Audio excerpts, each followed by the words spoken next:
nanti kita akan ulang di akhir acara, dan acara kita akan dibuka oleh Ketua Pengurus Pusat Hisfarsi, yang dalam hal ini akan diwakili oleh Ibu Apoteker Mariatul Kiptia, spesialis farmasi rumah sakit. Untuk waktu dan selanjutnya kita akan mendengarkan Ibu Kipti akan membuka acara. Waktu kami silahkan. Sudah tadi. Sudah habis perkenalan. Warahmatullahi wabarakatuh. Selamat siang dan salam sehat untuk kita semua. Yang terhormat para ke kamera. Para senior, para sejawat apoteker di seluruh Indonesia. Yang terhormat pengurus pusat IAI, pengurus pusat Hisfarsi, dan khususnya yang sangat kami banggakan kepada para narasumber dan moderator, di mana telah berkenan hadir pada webinar kali ini. Yang pertama, Ibu Dr. Apoteker Rizka Andalusia, Dr. Anda M. Mars, dan yang kedua, Bapak Dr. Rudi Hidayat, SPPD KR Finasim, juga Ibu Apoteker Veronica Susi Rahayu sebagai moderator, dan para Bapak dan Ibu peserta undangan yang berbahagia. Puji syukur kita panjatkan kehadirat Allah Subhanahu wa Ta'ala. Pada hari ini kita masih diberikan kesehatan, kekuatan, dan semangat yang tinggi di masa-masa yang cukup sulit untuk kita semua, di mana kita semua sedang menghadapi masa pandemi. Namun dengan kesehatan yang kita miliki inilah sehingga kita bisa mengikuti acara webinar yang sudah ke-6 kalinya diselenggarakan oleh PP Hisfarsi, di mana webinar kali ini bekerjasama dengan PT Kimia Farma yang mengangkat tema perkembangan obat penelitian terapi COVID-19 dan juga penggunaan obat pada penyakit autoimun. Para Bapak dan Ibu yang kami hormati, di sini kami mewakili Ketua PP Hisfarsi, Bapak Dr. Apoteker Amrizal Marzuki Mars, yang pada hari ini beliau tidak bisa hadir karena ada tugas yang tidak bisa ditinggalkan. Kami ingin mengucapkan terima kasih kepada semua pihak yang telah mendukung dan berpartisipasi untuk terselenggaranya acara webinar kali ini. Terima kasih kepada PPIAI, PP Hisfarsi, khususnya kepada teman-teman bidang diklat dan project tim kali ini. Ini ada sejawat kita Apoteker Ahmad Subhan, Apoteker Winda, Apoteker Julia, Apoteker Ratu, juga Apoteker Vero. Ya. Kami sangat berterima kasih atas kerja timnya yang cukup bagus. Dan juga terima kasih kepada narasumber, Ibu Dr. Apoteker Rizka, Bapak Dr. Rudi, dan juga Ibu Apoteker Veronica yang berkenan sebagai moderator. Dan tak lupa kami juga berterima kasih kepada manajemen PT Kimia Farma dan tim yang telah mendukung acara webinar kali ini. Dan khusus kepada seluruh peserta yang telah bergabung di dalam webinar ini. Bapak dan Ibu, data pendaftaran peserta ini yang masuk ke dalam panitia sebanyak 1.935. Namun memang sangat disayangkan karena ada pembatasan kuota, sehingga kami berharap teman-teman yang tidak bisa mengikuti langsung pada webinar ini bisa mengikuti di live streaming YouTube. Dan kalau kita lihat, peserta memang mayoritas dari teman-teman apoteker yang berpraktek profesi di rumah sakit. Data yang masuk sekitar 59,6% dari berpraktek di rumah sakit. Kemudian yang lainnya dari apotik, universitas, industri farmasi, puskesmas, klinik, BBF, dan lain sebagainya. Masih banyak yang gabung. Dan kalau kami lihat juga ini teman-teman yang gabung ini seluruh Indonesia ikut bergabung di sini ya. Hal ini sangat menunjukkan antusiasme dari para sejawat apoteker untuk terus mengikuti perkembangan-perkembangan yang sedang kita alami bersama, sehingga hal ini bisa menjadi peningkatan kemampuan kita di dalam menjalankan praktek profesi secara profesional.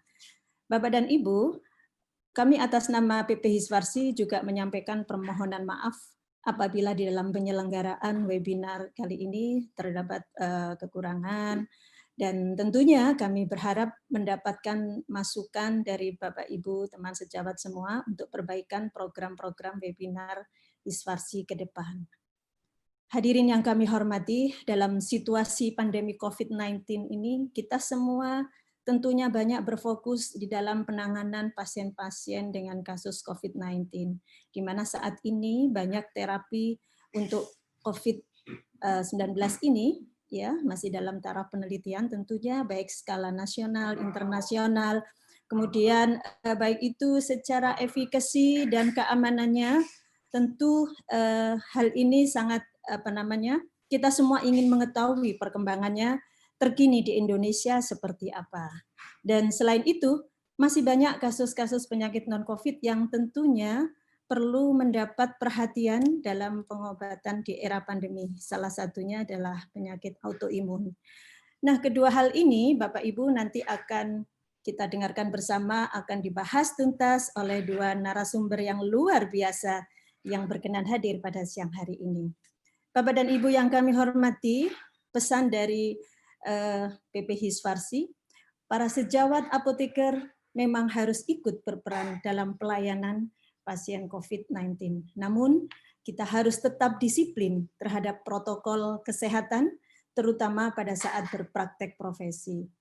Marilah kita jaga diri, jaga keluarga, jaga pasien, jaga masyarakat, dan lingkungan sekitarnya. Demikian sambutan pembukaan kami.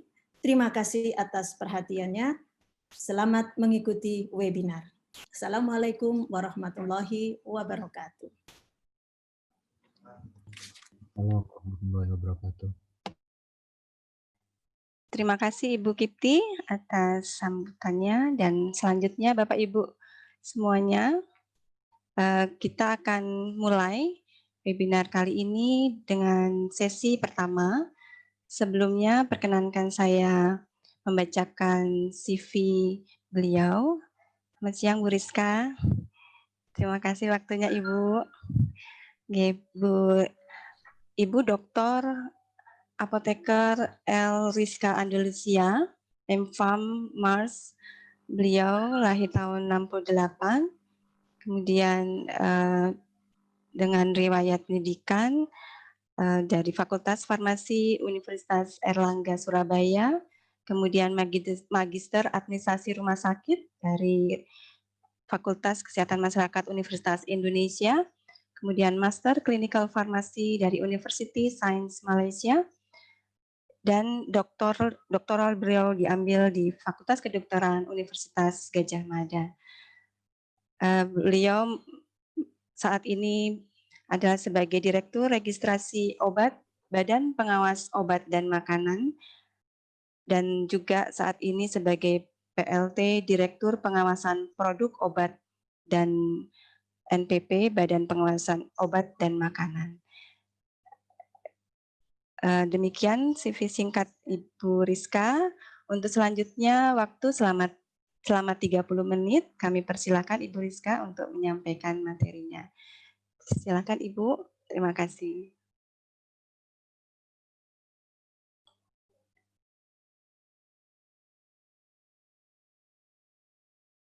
Suara Bu Rizka masih belum keluar Ibu?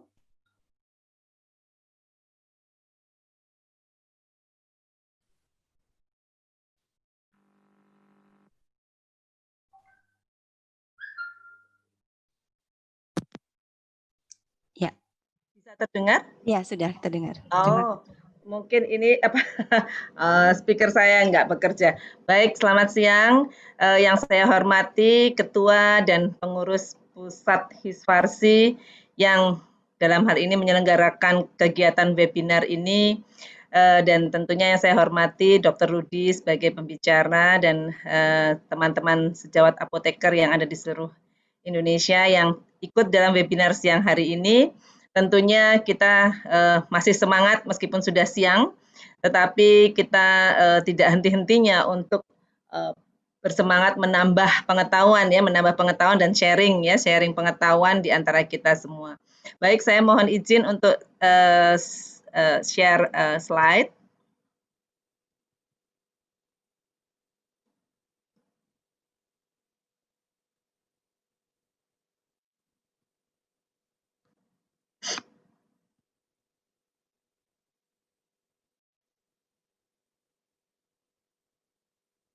Sudah dapat kelihatan slide-nya? Slide-nya dapat dilihat? Sudah, Bu Rizka. Baik, terima kasih kami diberi kesempatan untuk memberikan sharing tentang perkembangan terkini obat-obat penelitian untuk terapi COVID-19 ini. Seperti kita ketahui sampai saat ini memang belum ada obat maupun vaksin yang di-approve untuk terapi COVID-19 ini ya, baik di Indonesia maupun di berbagai belahan dunia lain ya. Meskipun ada juga beberapa obat yang sudah di-approve, tetapi masih dalam kondisi terbatas ya, artinya masih dalam ranah penelitian. Nah, saya bersyukur bahwa siang hari ini kita mengangkat topik ini sehingga teman-teman apoteker yang ada di pelayanan kesehatan, apakah itu yang ada di rumah sakit atau di puskesmas ataupun di apotek dapat memahami terkait dengan status dan kondisi obat-obatan tersebut sehingga apoteker tadi seperti yang disampaikan oleh Ibu Kitty dalam pembukaannya berperan aktif dan mengambil peranan penting dalam penata laksanaan COVID-19 ini di era pandemi ini. Nah, ini outline paparan saya siang hari ini. Kita mulai saja dengan pendahuluan. Seperti yang tadi sudah kami sebutkan ya, bahwa belum ada obat dan vaksin yang disetujui untuk pengobatan dan pencegahan COVID-19. Nah, ini membawa suatu dampak, kita selalu harus mengambil lesson learn di tengah pandemi COVID ini, di mana semua pihak berkolaborasi, bersemangat dalam melakukan penelitian, riset untuk mendapatkan suatu obat yang baru yang akan digunakan untuk penata laksanaan COVID-19 ini.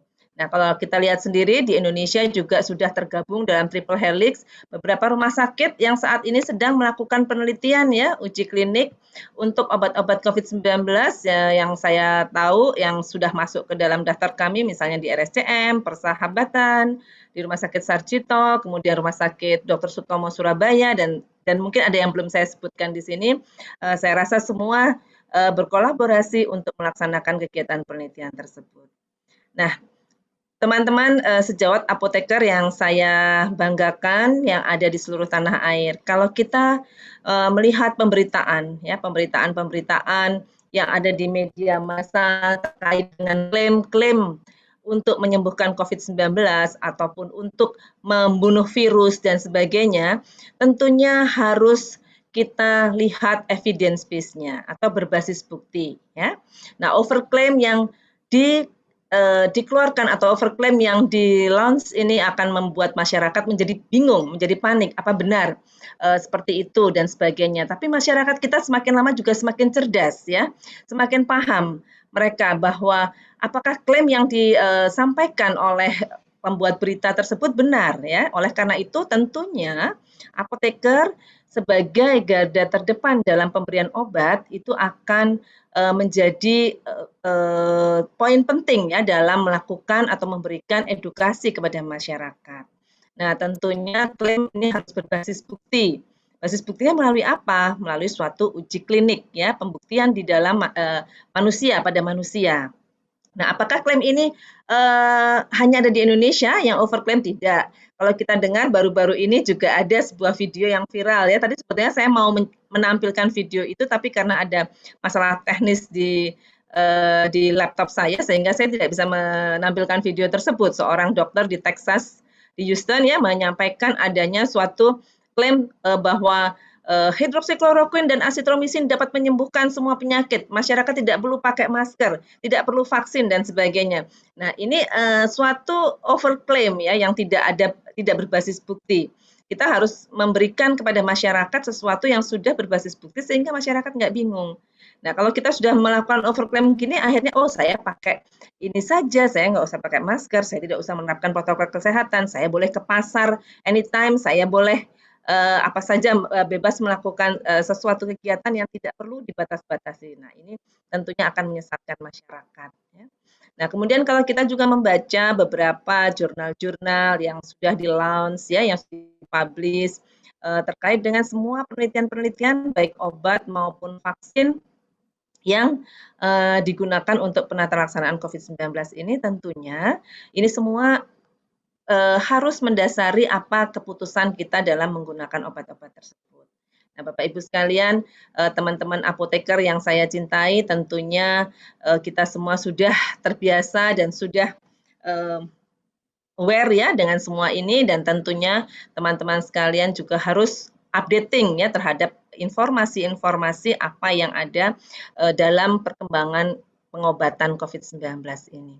Tadi pagi saya juga ikut mendengarkan suatu webinar yang sangat baik di mana terdapat sharing session antara Indonesia, Singapura, dan Filipina. Mereka semua juga melakukan penelitian-penelitian dan mereka semua juga sedang mencari dan menata pengobatan untuk COVID-19 ini. Nah, kalau tadi sesuai dengan judulnya bahwa kita ingin membahas tentang perkembangan penelitian obat COVID-19. Nah, ini yang paling pertama kali ya, paling pertama kali ketika di awal bulan Februari ya, pemerintah WHO mengumumkan bahwa COVID-19 ini menjadi pandemi, dan tentunya ini semua orang berupaya untuk mencari pengobatan. Kemudian keluarlah satu kandidat obat ya yang diharapkan membawa suatu harapan COVID-19 ini. Nah, tentunya China sebagai negara pertama yang terdampak pandemi ini, mereka lebih dahulu melakukan penelitian-penelitian terhadap kloroquine dan hidroksikloroquine. Ya. Kemudian beberapa negara juga mengikuti studi-studi tersebut, ya, dan sudah ada beberapa paper yang dipublish. Ya.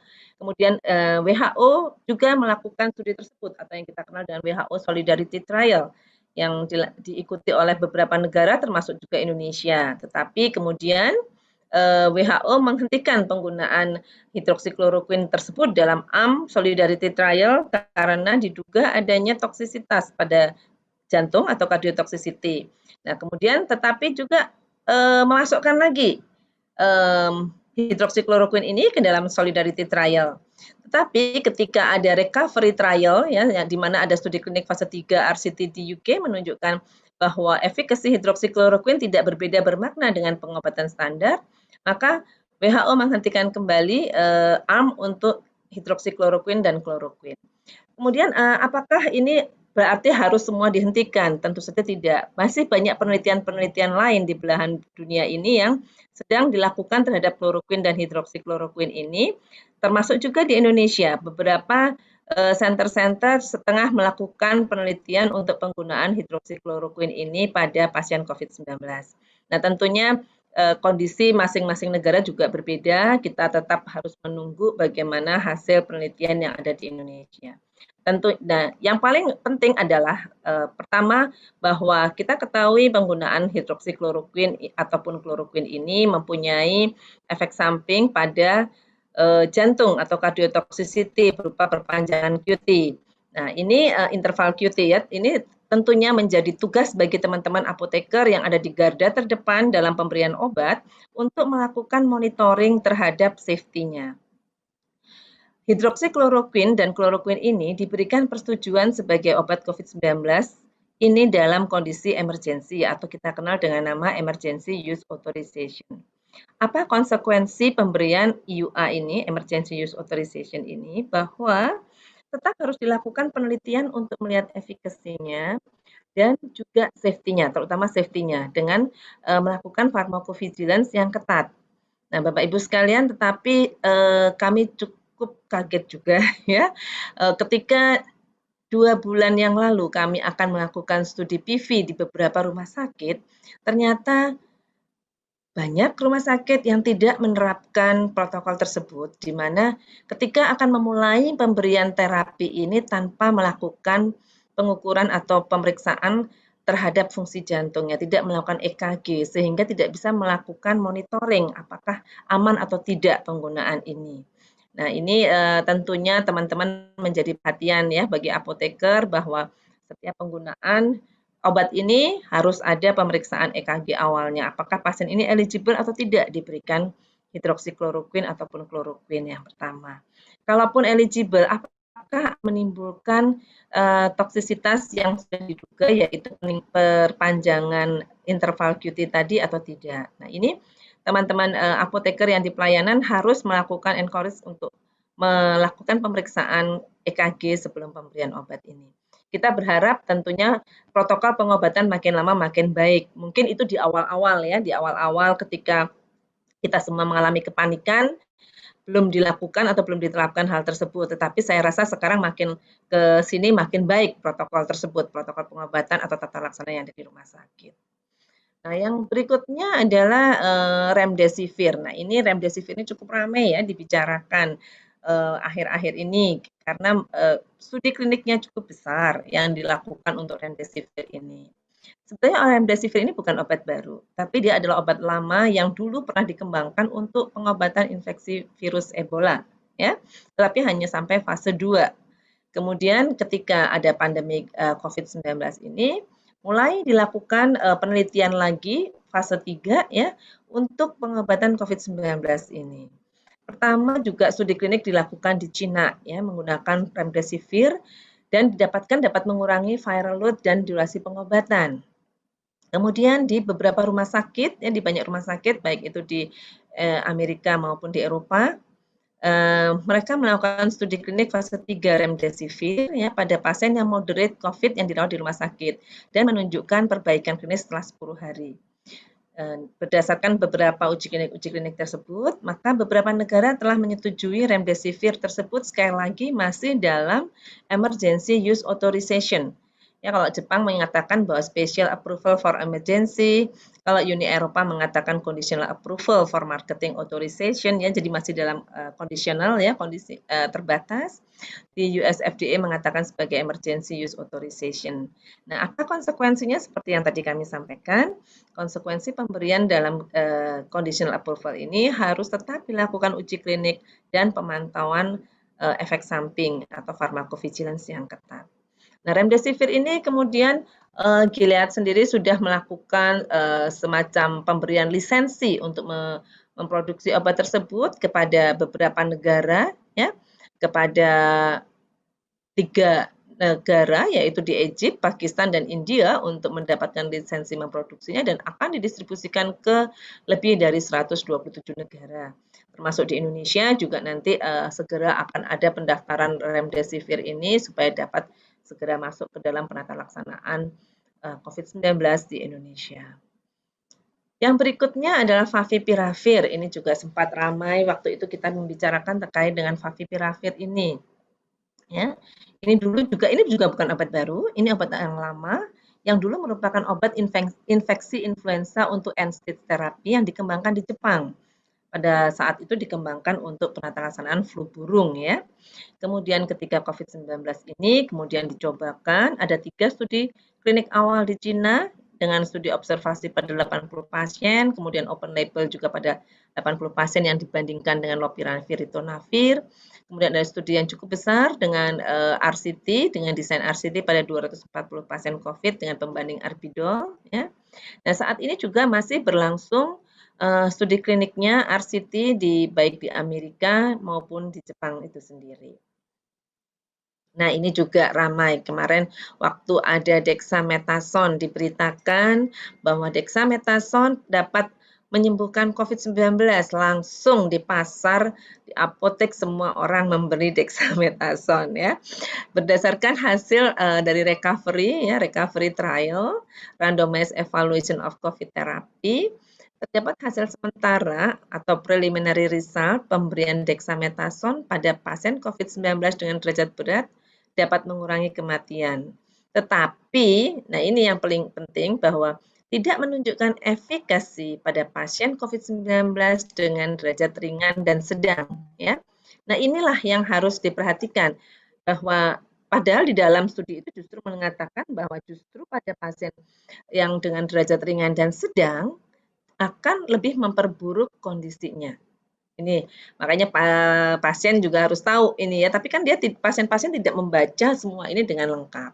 Nah, inilah kembali lagi peran dari apoteker sebagai pemberi informasi obat, sebagai garda terdepan dalam penata laksanaan ini untuk terkait dengan pengobatan, tentunya harus dapat memberikan informasi yang objektif dan berbasis bukti, ya, sehingga masyarakat tidak menggunakannya dengan sembarangan. Lopiravir, kita sudah mengenal dari sejak awal ya, sudah lama, cukup lama. Lopirito ini digunakan untuk pengobatan HIV/AIDS ya, digunakan dalam program pengobatan HIV/AIDS. Nah, ini juga beberapa studi di Cina juga masih berjalan, baik di Cina maupun negara-negara lain yang menggunakan lopinavir, ritonavir ini untuk pengobatan pada COVID-19. Nah, ini kemudian di dalam Solidarity Trial pun juga dimasukkan lopinavir, ritonavir ini sebagai salah satu arm untuk trial pengobatan COVID-19. Tetapi pada tanggal 4 Juli 2020, karena dari hasil interim analisis menunjukkan tidak ada perbedaan bermakna dalam menurunkan angka kematian dibandingkan dengan terapi standar, maka arm tersebut dihentikan oleh Solidarity Trial karena dianggap tidak berbeda bermakna, sehingga tentunya kalau suatu obat itu tidak berbeda bermakna dengan terapi standar, sementara dia mempunyai kemungkinan mempunyai toksisitas yang cukup besar, maka sebaiknya tidak dilanjutkan. Nah, yang berikutnya interferon. Interferon ini juga salah satu obat yang banyak diteliti untuk pengobatan COVID-19 ini. Kita mengenal ada dua macam tipe interferon, yaitu interferon alfa dan interferon beta. Ya. Nah, tentunya dengan beberapa penelitian-penelitian yang dilakukan, ini menjadi suatu kandidat untuk pengobatan COVID-19 ini. Tetapi belum ada satu negara pun yang menyetujui interferon ini untuk pengobatan COVID-19. Studi klinik masih terbatas, hanya ada 2 studi klinik interferon fase 2 untuk COVID-19 dilakukan di Cina pada pasien dengan ringan sampai sedang, dan di Iran dengan pasien dengan derajat berat sebanyak 80 pasien. Ya. Kemudian juga terdapat studi klinik interferon yang sedang berjalan di saat ini. Nah, itu yang di Cina seperti ini ya, dan yang di Iran studinya seperti ini. Nah, ini saat ini masih menunggu hasil dari studi ini. Kemudian yang sedang berjalan juga interferon ini masih masuk dalam salah satu arm dari Solidarity Trial untuk penggunaan interferon ini digunakan untuk pasien COVID-19 yang dirawat di rumah sakit ya. Dalam Solidarity Trial tersebut persyaratannya adalah pasien yang dirawat di rumah sakit. Kemudian juga beberapa studi-studi lain yang sedang berjalan yang tentunya nanti akan menambah data-data penggunaan atau efikasi interferon ini terkait dengan khasiat dan keamanannya. Nah, kemudian teman-teman mungkin juga mendengar adanya terapi plasma konvalesen yang digunakan untuk pengobatan COVID-19. Meskipun ini bukan suatu obat kimia atau obat jadi yang digunakan untuk pengobatan di mana secara konvensional teman-teman farmasi menggunakannya dalam pelayanan kesehatan, tetapi plasma konvalesen ini juga merupakan suatu terapi, ya, produk darah yang dapat memberikan terapi sehingga dia masuk dalam kategori sebagai obat, ya. Karena itu perlu diatur regulasinya. Nah, ini beberapa negara seperti FDA, dia sudah memasukkan dalam produk investigasi emergency atau emergency investigational new drugs, ya. Kemudian juga WHO juga membuat suatu regulasi dan Badan POM sendiri juga membuat suatu regulasi yang mengatur penggunaan plasma konvalesen. Sampai saat ini plasma konvalesen ini masih dalam ranah sebagai pengujian. ya.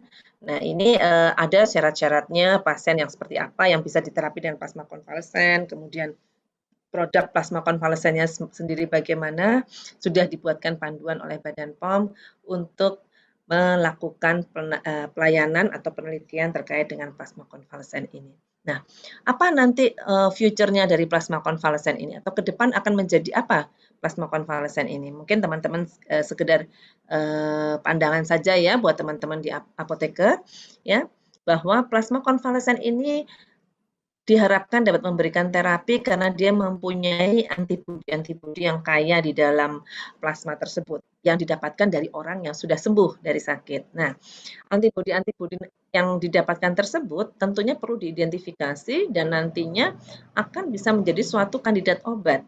Tadi pagi saya waktu mendengarkan webinar yang dilakukan oleh Rumah Sakit Persahabatan, peneliti dari Singapura telah mendapatkan kandidat antibodi yang utama yang akan digunakan untuk obat nantinya. Nah, ini akan sangat-sangat membantu sekali karena apa? Karena dia berupa antibodi yang aktif yang masuk langsung dia akan menyerang virus yang masuk ke dalam tubuh manusia. Nah, bagaimana di Indonesia? Di Indonesia sekarang juga sedang melakukan penelitian tersebut, ya.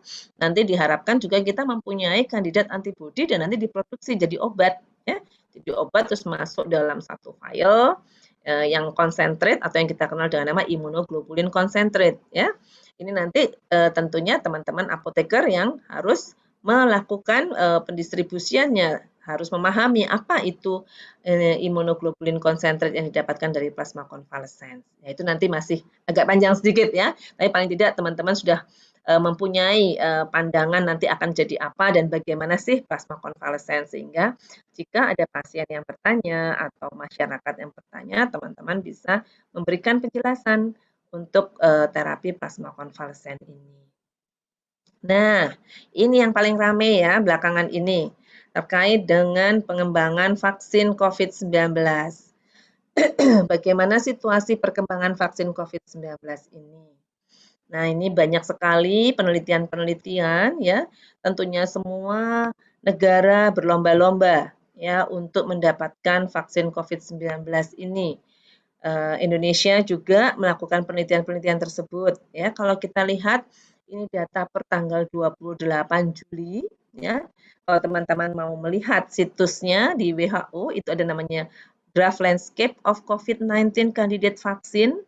Di situ selalu diupdate penelitian-penelitian vaksin yang telah dilakukan, baik yang dilakukan secara preklinik maupun secara klinik. Per tanggal 28 Juli ini sudah terdapat 25 kandidat vaksin COVID-19 yang sudah masuk dalam taraf uji klinik, ya. Dan ada 139 kandidat vaksin yang masih dalam tahap preklinikal, ya. Nah, tentunya kita semua berlomba-lomba untuk mendapatkan hasil efikasi ya dan keamanan dari vaksin COVID-19 ini, karena ini adalah merupakan apa namanya ya, hal yang penting manakala kita akan memulai kehidupan new normal ya, kehidupan baru dalam berdamai bersama vaksin bersama virus COVID-19 ya. Nah, di sini beberapa negara juga sudah melakukan penelitian baik di belahan bumi di Eropa, di Amerika ya, maupun di Asia. Tentunya kita juga berbangga ya atau berbesar hati karena kita mendapatkan kesempatan untuk mengikuti atau berpartisipasi dalam uji klinik vaksin COVID tersebut. Karena apa? Karena tentunya uji klinik vaksin tersebut merupakan satu pengalaman buat Indonesia untuk mendapatkan akses pada vaksin tersebut. Nah, dari hasil uji klinik tentunya nanti akan dievaluasi bagaimana hasilnya, kemudian itu yang menjadi dasar bagi persetujuan untuk vaksin tersebut digunakan. Ya, nah ini juga bagaimana apoteker dapat terlibat dalam kegiatan uji klinik vaksin tersebut. Nah, tentunya banyak sekali yang bisa kita berikan. Paling penting adalah masalah distribusinya yang awal ya. Bagaimana menjaga cold chain dari vaksin tersebut. Bagaimana vaksin tersebut sampai kepada pasien pada saat mau disuntikkan dalam kondisi yang masih baik mutunya. Nah, Selain itu juga tentunya melakukan monitoring terhadap pasien atau subjek ya, kalau vaksin kita memberikannya pada subjek sehat ya, terhadap subjek bagaimana setelah pasca pemberian vaksin dan sebagainya. Nah, teman-teman apoteker yang saya banggakan bahwa jangan berkecil hati seperti yang saya katakan tadi, kita bukan hanya melakukan uji klinik atau bukan hanya menjadi suatu lahan percobaan buat pengembangan vaksin yang dilakukan di beberapa negara. Tapi Indonesia juga mempunyai landscape pengembangan vaksin nasional atau yang kita kenal dengan nama vaksin merah putih. Ya. Tetapi karena Indonesia merupakan negara yang lebih belakang terdampak COVID-19 ini, seperti kita ketahui Cina itu sudah mulainya Desember ya, makanya dinamakan COVID-19 bukan COVID-20 ya, karena ditemukannya tahun 2019 ya. Nah, sehingga dia telah memulai untuk mengevaluasi dan mengembangkan vaksin itu dari seed virus pasien-pasien yang ada ketika itu. Nah, tadi juga sudah disampaikan ya bahwa Indonesia itu baru mulai sejak Maret ya kita meng-announce pertama kali pasien positif COVID ya tanggal 2 Maret kalau saya nggak salah, saya agak lupa ya, awal Maret. Nanti mungkin Dr. Rudi bisa mengkoreksi pernyataan saya. Nah itu makanya Indonesia juga baru punya virusnya, baru mengisolasi. Nah, sehingga sekarang sedang dalam pengembangan. Kalau yang kita lihat di sebelah kanan, itu pengembangan vaksin nasional, vaksin merah putih, yang diharapkan nanti tahun 2021 pertengahan kita sudah akan masuk dalam uji klinik, mudah-mudahan ya. Kemudian uji klinik fase 1, fase 2, dan fase 3. Diharapkan tahun 2022 kita sudah mempunyai, diharapkan ya, karena ini kalau masih preklinik kita belum bisa memprediksi. Kalau sudah uji klinik kita sudah bisa memprediksi keberhasilan vaksin tersebut ya. Nah, sambil menunggu vaksin merah putih tersebut tersedia, nah kita melakukan uji klinik multisenter dengan beberapa negara dari vaksin-vaksin yang telah diproduksi lebih dahulu, ya. Di antaranya dengan Cina, kemudian dengan Korea, ya. Saat ini kita juga sedang mencari kandidat vaksin lain yang dari Moderna ya, dari Eropa ya, dari UK ya, itu yang juga akan dikembangkan dan akan kerjasama uji klinik dengan Indonesia. Nah, teman-teman kalau kita lihat nih, saya sengaja tidak merubah slide saya yang lama, di mana slide itu saya buat pada tanggal 7 Juli 2020. Di situ baru ada 21 kandidat vaksin, ya. Kalau kita lihat slide saya yang sebelumnya, nah di sini sudah ada 25 kandidat vaksin, ya. Oleh karena itu kita bisa melihat bagaimana kecepatan perkembangan suatu penelitian vaksin yang tujuannya kita semua ingin segera mendapatkan vaksin untuk COVID-19 ini. Dan bukan hanya untuk Indonesia atau beberapa negara saja, tapi untuk seluruh dunia, karena hampir seluruh dunia terdampak COVID-19 ini. Nah, ini ceritanya tentang vaksin ya, tentang perkembangan vaksin. Kami berharap teman-teman apoteker juga mempunyai insight terhadap penelitian atau uji klinik vaksin ini, sehingga dapat membantu pemerintah untuk melaksanakan pengembangan vaksin ini. Apakah nanti vaksin yang bekerja sama dengan luar negeri maupun vaksin yang dikembangkan dari seed virus pasien Indonesia sendiri. Nah, ini tambahan dari saya terkait dengan uji klinik ya. Tadi saya sudah menyinggung-nyinggung. Mungkin selama ini teman-teman di pelayanan belum terpapar atau belum terbiasa dengan kegiatan uji klinik. Sebetulnya uji klinik tersebut bukan hanya suatu uji klinik untuk pengembangan obat baru saja ya, di mana kita harus melakukan isolasi pasien atau mengisolir pasien, kemudian kita memberikan treatment dan sebagainya. Tetapi uji klinik itu juga dapat dilakukan setelah obat itu mendapatkan approval atau post marketing study. Nah, ini tentunya tugas atau peran dari teman-teman apoteker yang di pelayanan sangat-sangat besar, karena teman-teman di pelayanan mempunyai akses kepada pasien, mempunyai tugas yang langsung kepada pasien. Sebetulnya kegiatan monitoring terapi obat itu merupakan suatu kegiatan penelitian juga ya, karena kita bisa mengumpulkan data-data pasien ya, tetapi itu studi observasional ya, bukan uji klinik. Namun hasilnya sangat-sangat penting. Karena apa? Karena kita akan mendapatkan data obat, baik itu efikasi maupun keamanan pos pemberian izin edar. Nah, teman-teman apoteker mungkin kalau kemarin-kemarin, kalau dulu-dulu belum terbiasa untuk melakukan pelaporan pharmacovigilance atau pelaporan efek samping, diharapkan pada masa pandemi COVID ini menjadi suatu pembelajaran buat kita, dan nanti setelah kita masuk new normal, era new normal, kita tetap melakukan monitoring tersebut dan melakukan pelaporan aktif dari efek samping obat yang sudah diberikan izin edar. Ini akan sangat penting buat evaluasi obat tersebut. Kita pernah punya beberapa pengalaman ya, ada obat-obat yang ditarik karena adanya laporan efek samping dan sebagainya. Dari mana sumber data tersebut? Kalau bukan dari sejawat apoteker yang ada di ranah pelayanan kesehatan. Nah, sedikit saya ingin menceritakan terkait dengan uji klinik ini ya. Tidak ada salahnya karena teman-teman apoteker di rumah sakit meskipun tidak terlibat langsung dalam pengembangan obat, tapi teman-teman apoteker di rumah sakit adalah profesi yang langsung menggunakan obat tersebut dari hasil pengembangan obat. Kalau kita lihat di gambar saya itu ada obat ya, yang setiap hari teman-teman lihat ada leaflet atau brosur obat yang ada di dalam package insertnya ya, di dalam kemasan obat tersebut ya. Dari mana data-data yang ada pada leaflet obat tersebut didapatkan? Apakah itu ngarang ya, industri farmasi, saya pengennya nulis indikasinya untuk ini. Terus nggak boleh untuk pasien yang gini. Tentunya tidak bisa ya. Tentunya ini semua didapatkan dari hasil perjalanan panjang suatu pengembangan obat, dari mulai dia mensintesa zat aktif baru, kemudian melakukan uji non-klinik, ya non-klinik itu bisa di laboratorium, bisa di hewan. Kalau masih di laboratorium ataupun di hewan, ya tidak bisa kita mengatakan obat itu sudah bisa diklaim untuk manusia, karena tentunya akan sangat berbeda manakala obat itu di luar tubuh, ya in vitro dan di in vivo. Di hewan dan di manusia tentunya juga berbeda, ya.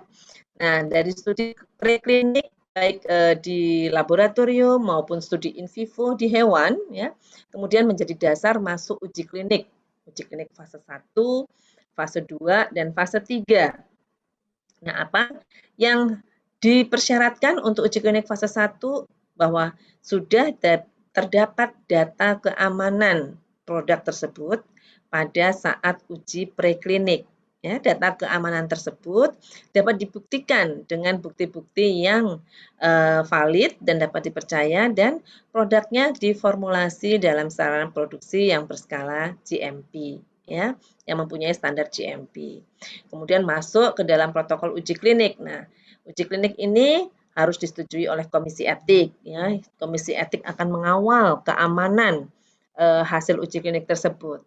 Kemudian Badan POM sendiri akan menyetujui protokol uji klinik tersebut, karena kita ingin bahwa desain protokol uji klinik tersebut dibuat sebaik mungkin dan untuk menjaga keamanan pasien, dan tentunya juga untuk menghasilkan data yang valid yang dapat dipertanggungjawabkan.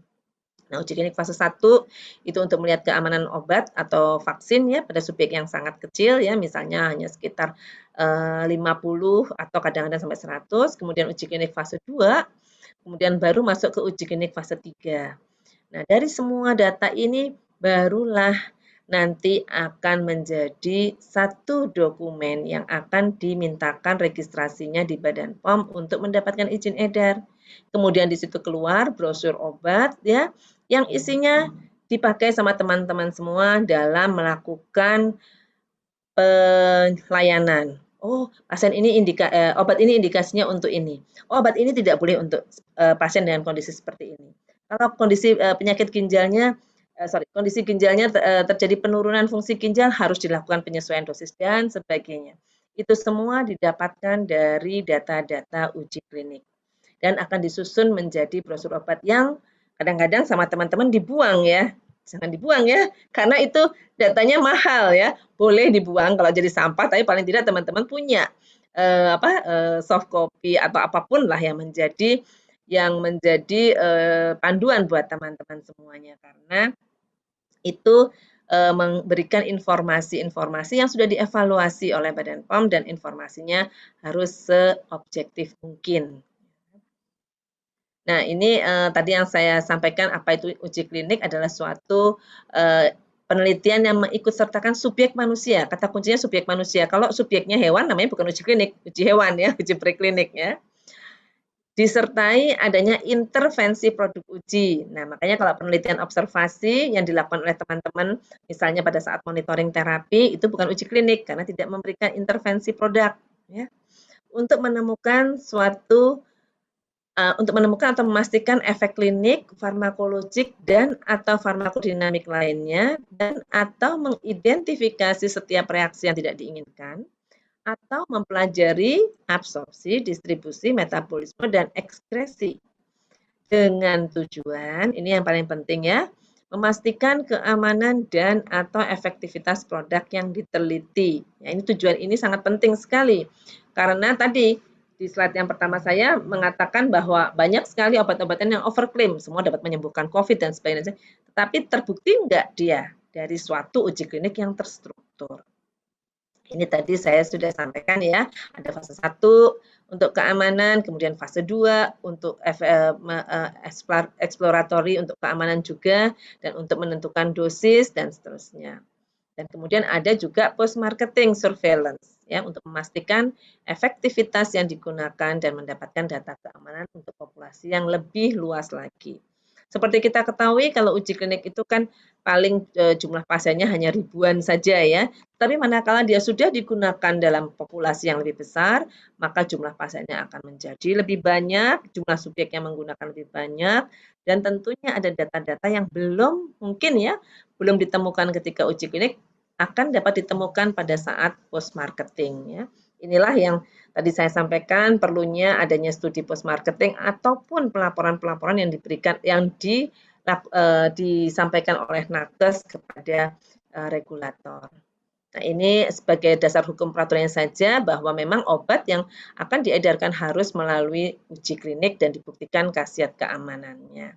Dan obat uji tersebut harus aman penggunaannya. Ya, jadi menjawab bahwa kalau ikut uji klinik jadi kelinci percobaan ya, itu adalah image atau paradigma lama yang tidak yang harus disingkirkan ya, dan masyarakat harus diberikan pemahaman bahwa tentunya ada badan-badan atau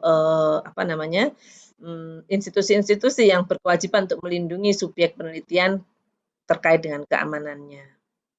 Nah, ini tadi yang saya katakan ya bahwa uji klinik tidak harus obat baru, tetapi juga uji klinik itu bisa dilakukan untuk obat yang telah mendapatkan izin edar untuk mendapatkan indikasi dan posologi baru atau yang kita kenal dengan repurposing.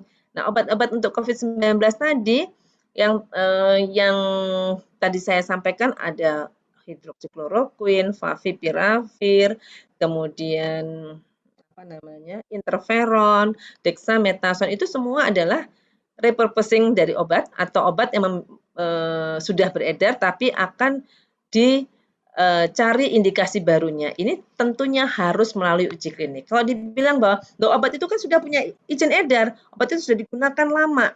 Iya, digunakan lama untuk indikasi yang lain, ya, misalnya kayak hidroksikloroquine digunakan untuk indikasi penyakit autoimun yang nanti akan dijelaskan secara detail oleh Dr. Rudi yang paling ahli ya terkait dengan pengobatan untuk autoimun ini. Tetapi manakala dia akan digunakan untuk COVID-19, dia harus melalui suatu uji klinik bahwa dia terbukti dia dapat menyembuhkan pasien COVID-19. Mohon maaf Bu Rizka, untuk waktunya masih sekitar 2-3 menit lagi Bu. Terima kasih. Ya, mudah-mudahan selesai pada waktunya ya. Nah, ini uji klinik itu mandatori dilakukan untuk obat-obatan dan fitofarmaka. Nah, sekarang sudah beredar banyak itu fitofarmaka dan suplemen kesehatan ya yang disampaikan klaim-klaimnya dapat menyembuhkan COVID-19. Tapi apakah sudah dilakukan pengujian atau uji klinik yang dapat memberikan konfirmasi klaim tersebut? Nah, ini saya nggak perlu jelaskan. Nah, uji klinik tersebut juga bukan hanya dilakukan sambil lalu saja, tapi uji klinik tersebut harus dilakukan sesuai dengan standar cara uji klinik yang baik. Tujuannya untuk apa? Untuk mendapatkan validitas dan integritas data sehingga nanti hasil akhirnya akan dapat digunakan untuk menentukan indikasi obat tersebut pada pasien dengan populasi-populasi tertentu. Nah, ini persyaratannya. Nah, ini saya nggak perlu sampaikan karena ini tadi sudah saya cukup banyak sampaikan ya, bahwa harus mendapatkan perizinan, harus sesuai dengan standar cara uji klinik yang baik ya. Nah, peneliti-peneliti juga harus mendapatkan pelatihan. Saya juga berharap bahwa nanti apoteker-apoteker juga mempunyai pengalaman atau mempunyai skill dalam cara uji klinik yang baik, karena bagaimanapun juga produk atau objeknya ya adalah obat ya, obat yang akan digunakan uji klinik yang nantinya akan digunakan dan teman-teman apoteker di pelayanan akan menggunakannya hasil tersebut. Ya, oleh karena itu keterlibatan apoteker dalam uji klinik ini juga sangat penting. Ini sebagai penutup mungkin lesson learned yang dapat kita ambil bahwa kondisi pandemi COVID-19 ini meskipun membuat kita semua terhenyak, membuat kita semua semacam luluh lantak ya, jatuh dalam suatu masalah besar ya, tetapi kita selalu berusaha mengambil hikmah di balik semua ini. Semangat kolaborasi dari berbagai pihak untuk melakukan penanganan secara cepat dan tepat ya. Cepat tetapi harus tepat. Ini yang sangat sulit sehingga tidak bisa dilakukan oleh salah satu atau dua profesi saja, tetapi semua profesi, semua institusi saling mendukung ya untuk melakukan penanganan COVID-19 ini. Nah, khususnya untuk apoteker, teman-teman yang hari ini kita lebih spesifik lagi adalah apoteker yang ada di sarana pelayanan kesehatan.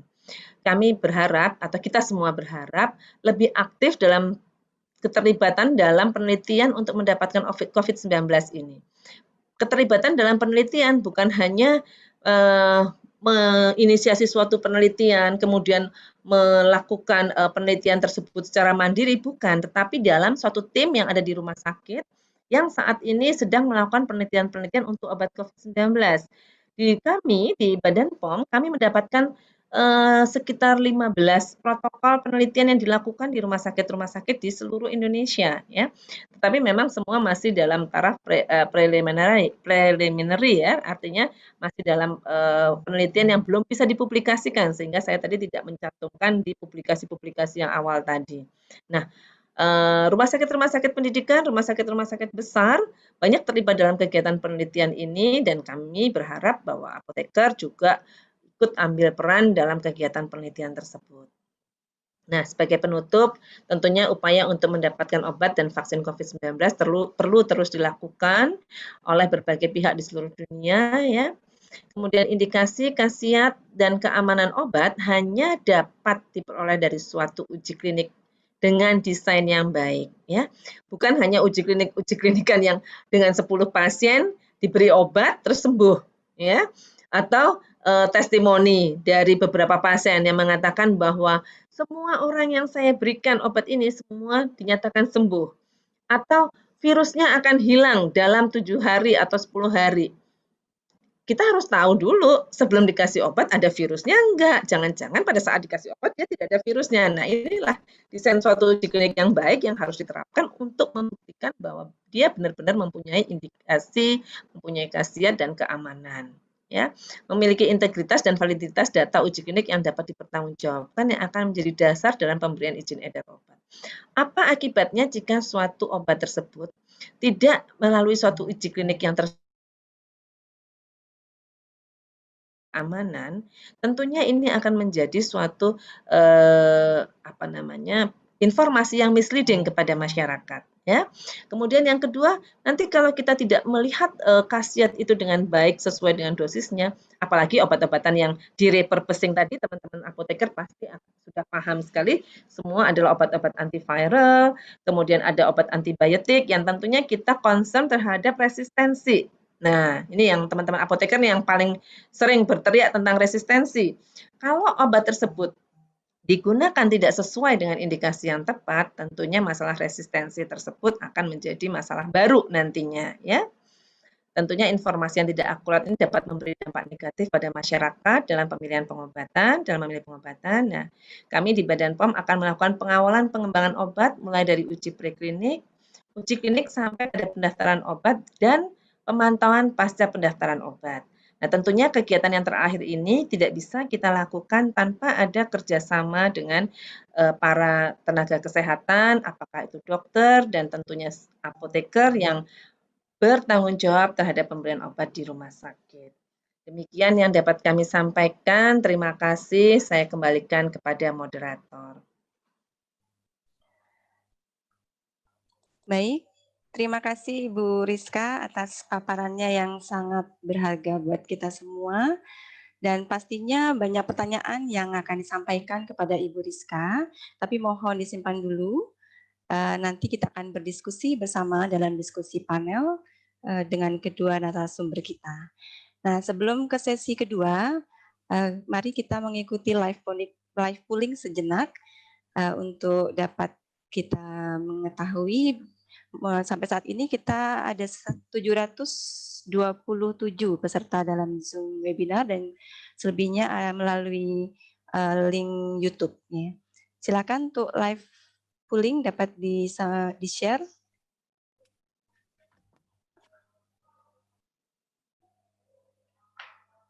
Bapak Ibu nanti silakan untuk dapat mengisi pertanyaan dalam live polling ini.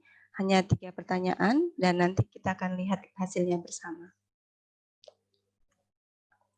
Silakan Pak Ahmad.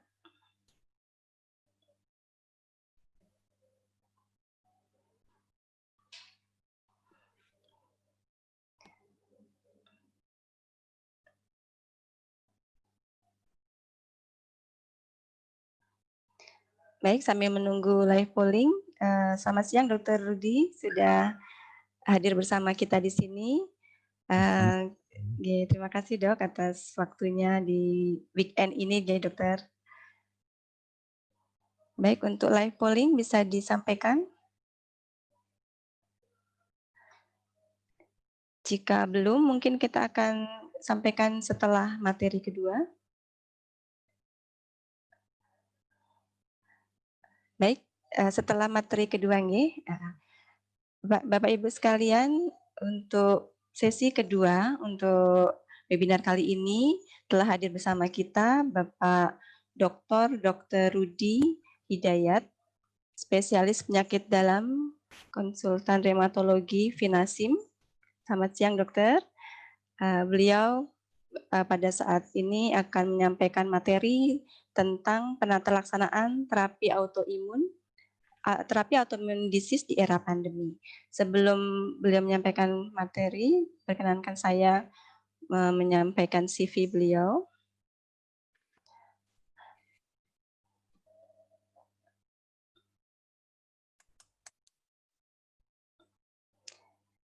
Beliau menyelesaikan pendidikan kedokteran pada tahun 1999 di Universitas Brawijaya Malang.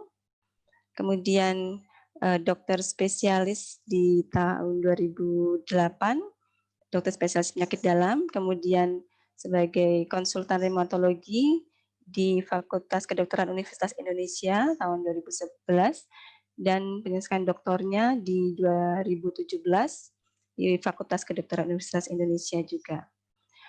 Banyak sekali beliau sudah melalui banyak pendidikan non formal juga. Ini kalau saya bacakan nanti waktunya habis ya. Yang terbaru ini sebagai mengikuti KEO IRA Course of Rheumatology tahun 2019 dan juga Course and Workshop Applied Good Clinical Practice ICP tahun 2015 dan banyak lagi.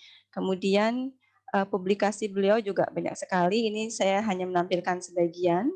Di antaranya ada tentang the importance of assessment and management of morning stiffness in Asian patient with rheumatoid arthritis, recommendation from an expert panel, dan banyak lagi.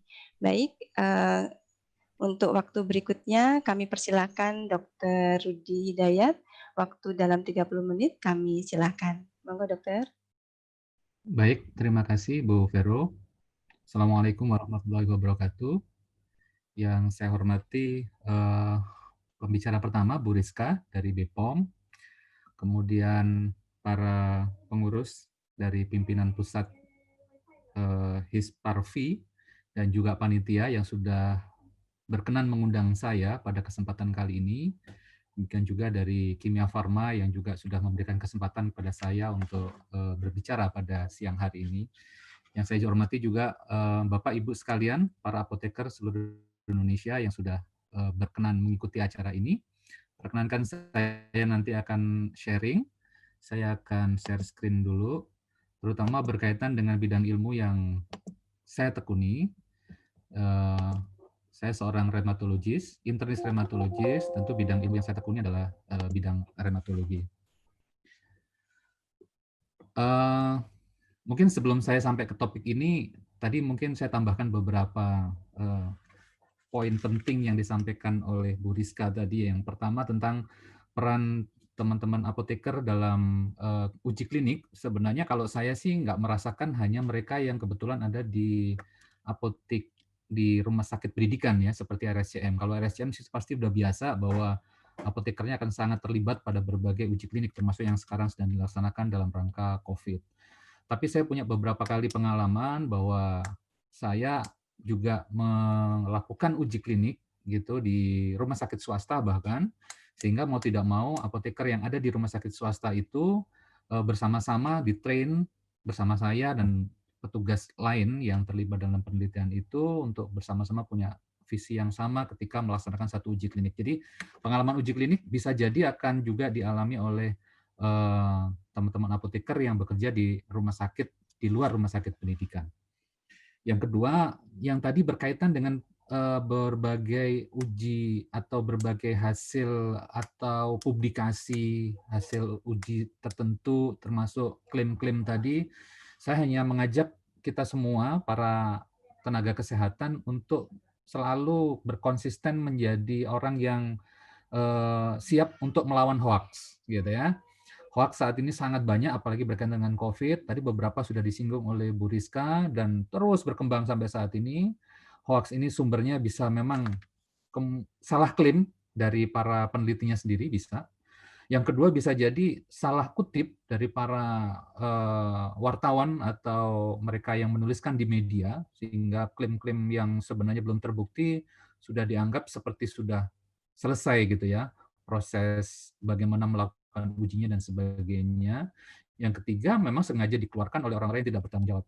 Jadi mungkin teman-teman apoteker tentu bersama dengan tenaga kesehatan yang lain kita sama-sama harus menjelaskan kepada masyarakat mana yang memang sudah layak untuk dikonsumsi, digunakan untuk tata laksana penyakit tertentu, mana yang tidak. Baik, pada siang hari ini saya mendapat tugas untuk sedikit membicarakan terapi penyakit reumatik autoimun yang sebagian ternyata diklaim bisa juga digunakan pada COVID, nanti saya akan singgung. Dan kemudian penyakit-penyakit reumatik autoimun pada umumnya akan menggunakan terapi yang kita sebut sebagai imunosupresan yang mempunyai efek samping yaitu meningkatkan resiko infeksi. Dan itu menjadi perhatian ketika di masa pandemi COVID-19 ini resiko pasien-pasien yang menggunakan imunosupresan untuk mengalami atau terinfeksi SARS-CoV-2 atau disebut sebagai penyakitnya COVID-19 ini. Mungkin sebelum saya mulai dengan rincian tadi tentang penyakit autoimunnya, mungkin perlu diketahui sedikit. Saya mulai dari slide yang pertama ini, Bapak Ibu dan sekalian. Penyakit reumatik itu adalah penyakit yang melibatkan jaringan ikat, terutama adalah otot, sendi, dan tulang. Itu pada umumnya. Dan spektrum dari penyakit reumatik itu sebenarnya sangat luas. Tidak hanya sekedar degeneratif seperti osteoartritis gitu ya, tapi sangat luas. Penyebabnya bisa infeksi, misalnya pada artritis septik karena infeksi, atau bisa juga artritis TB, bisa juga prosesnya metabolik, misalnya pada gout, pseudo gout gitu ya, karena berbagai kristal gitu ya. Ada juga yang degeneratif seperti tadi osteoartritis, berbagai rematik yang kena ke di luar sendi seperti tennis elbow, Wolfer elbow, tendinitis Achilles, plantar fasciitis dan sebagainya, termasuk juga yang karena trauma, terutama yang trauma kronik seperti saya sebutkan tadi. Dan sebagian besar ternyata kelompoknya adalah kelompok autoimun. Dan kita akan kenal nanti istilah rematik autoimun. Di dalamnya itu sangat banyak, ada yang kita sebut sebagai rheumatoid arthritis, juvenile idiopathic arthritis, multiple autoimmune syndrome, SLE, vaskulitis, dan sebagainya.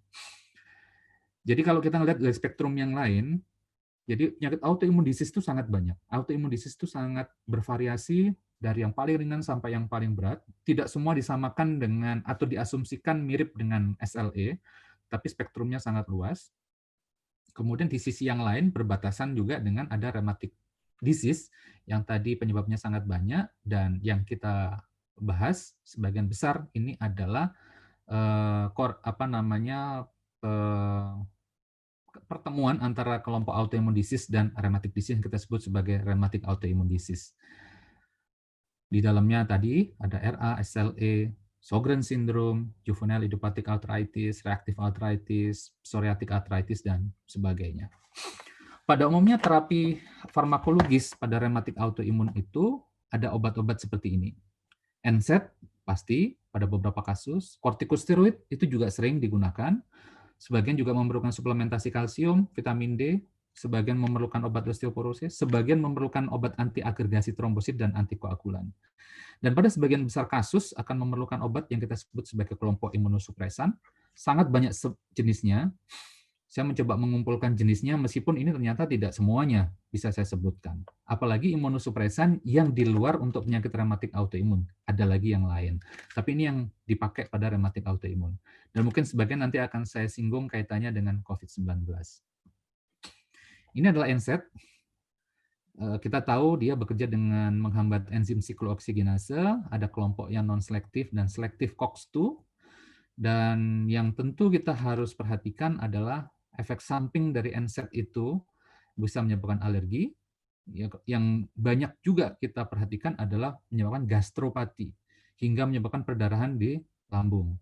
Tapi jangan lupa, ternyata problemnya bukan hanya di lambung, tapi bisa sepanjang usus yang kita sebut sebagai enteropati. Itu adalah efek samping dari penggunaan NSAID ini. Kemudian, yang sering kali tidak diperhatikan bahwa NSAID atau OAINS, obat antiinflamasi non-steroid ini, menimbulkan juga efek samping meningkatkan tensi, sehingga pada mereka yang hipertensinya tidak terkontrol, maka resiko mengalami peningkatan tensi lebih tinggi lagi, itu akan jauh lebih besar.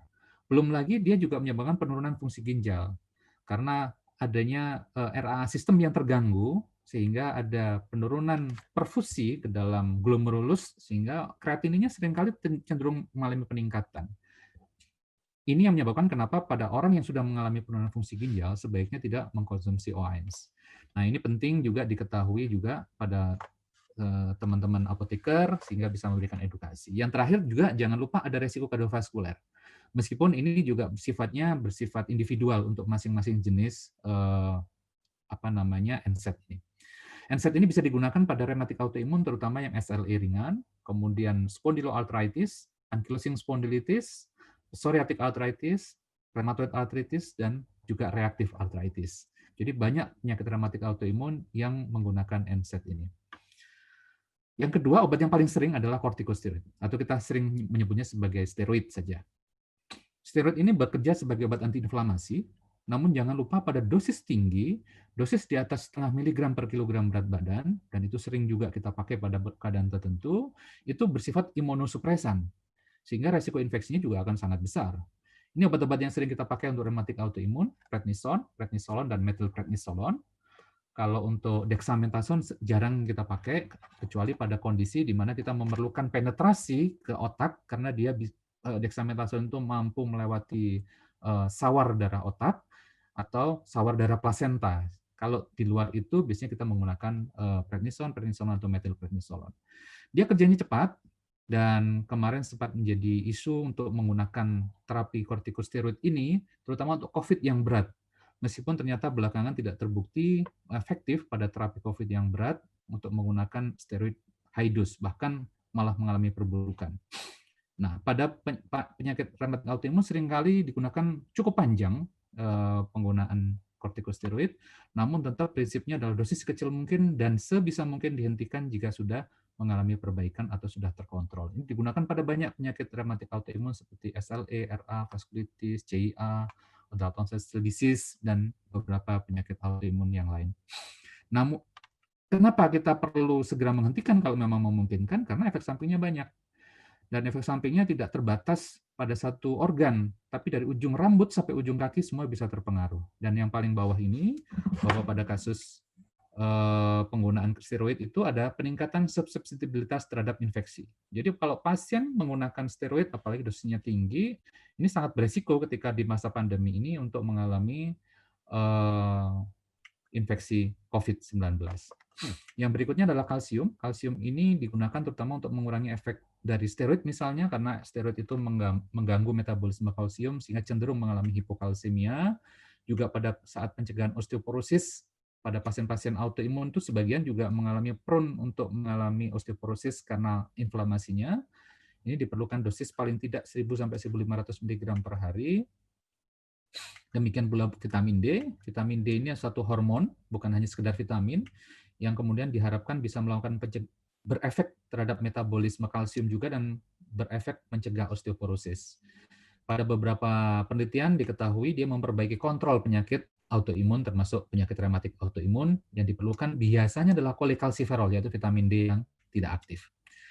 Ini obat osteoporosis yang biasanya diperlukan karena steroid misalnya kelompok alendronat, risendronat, zolendronic acid yang diinfus itu seringkali kita gunakan pada mereka yang menggunakan steroid.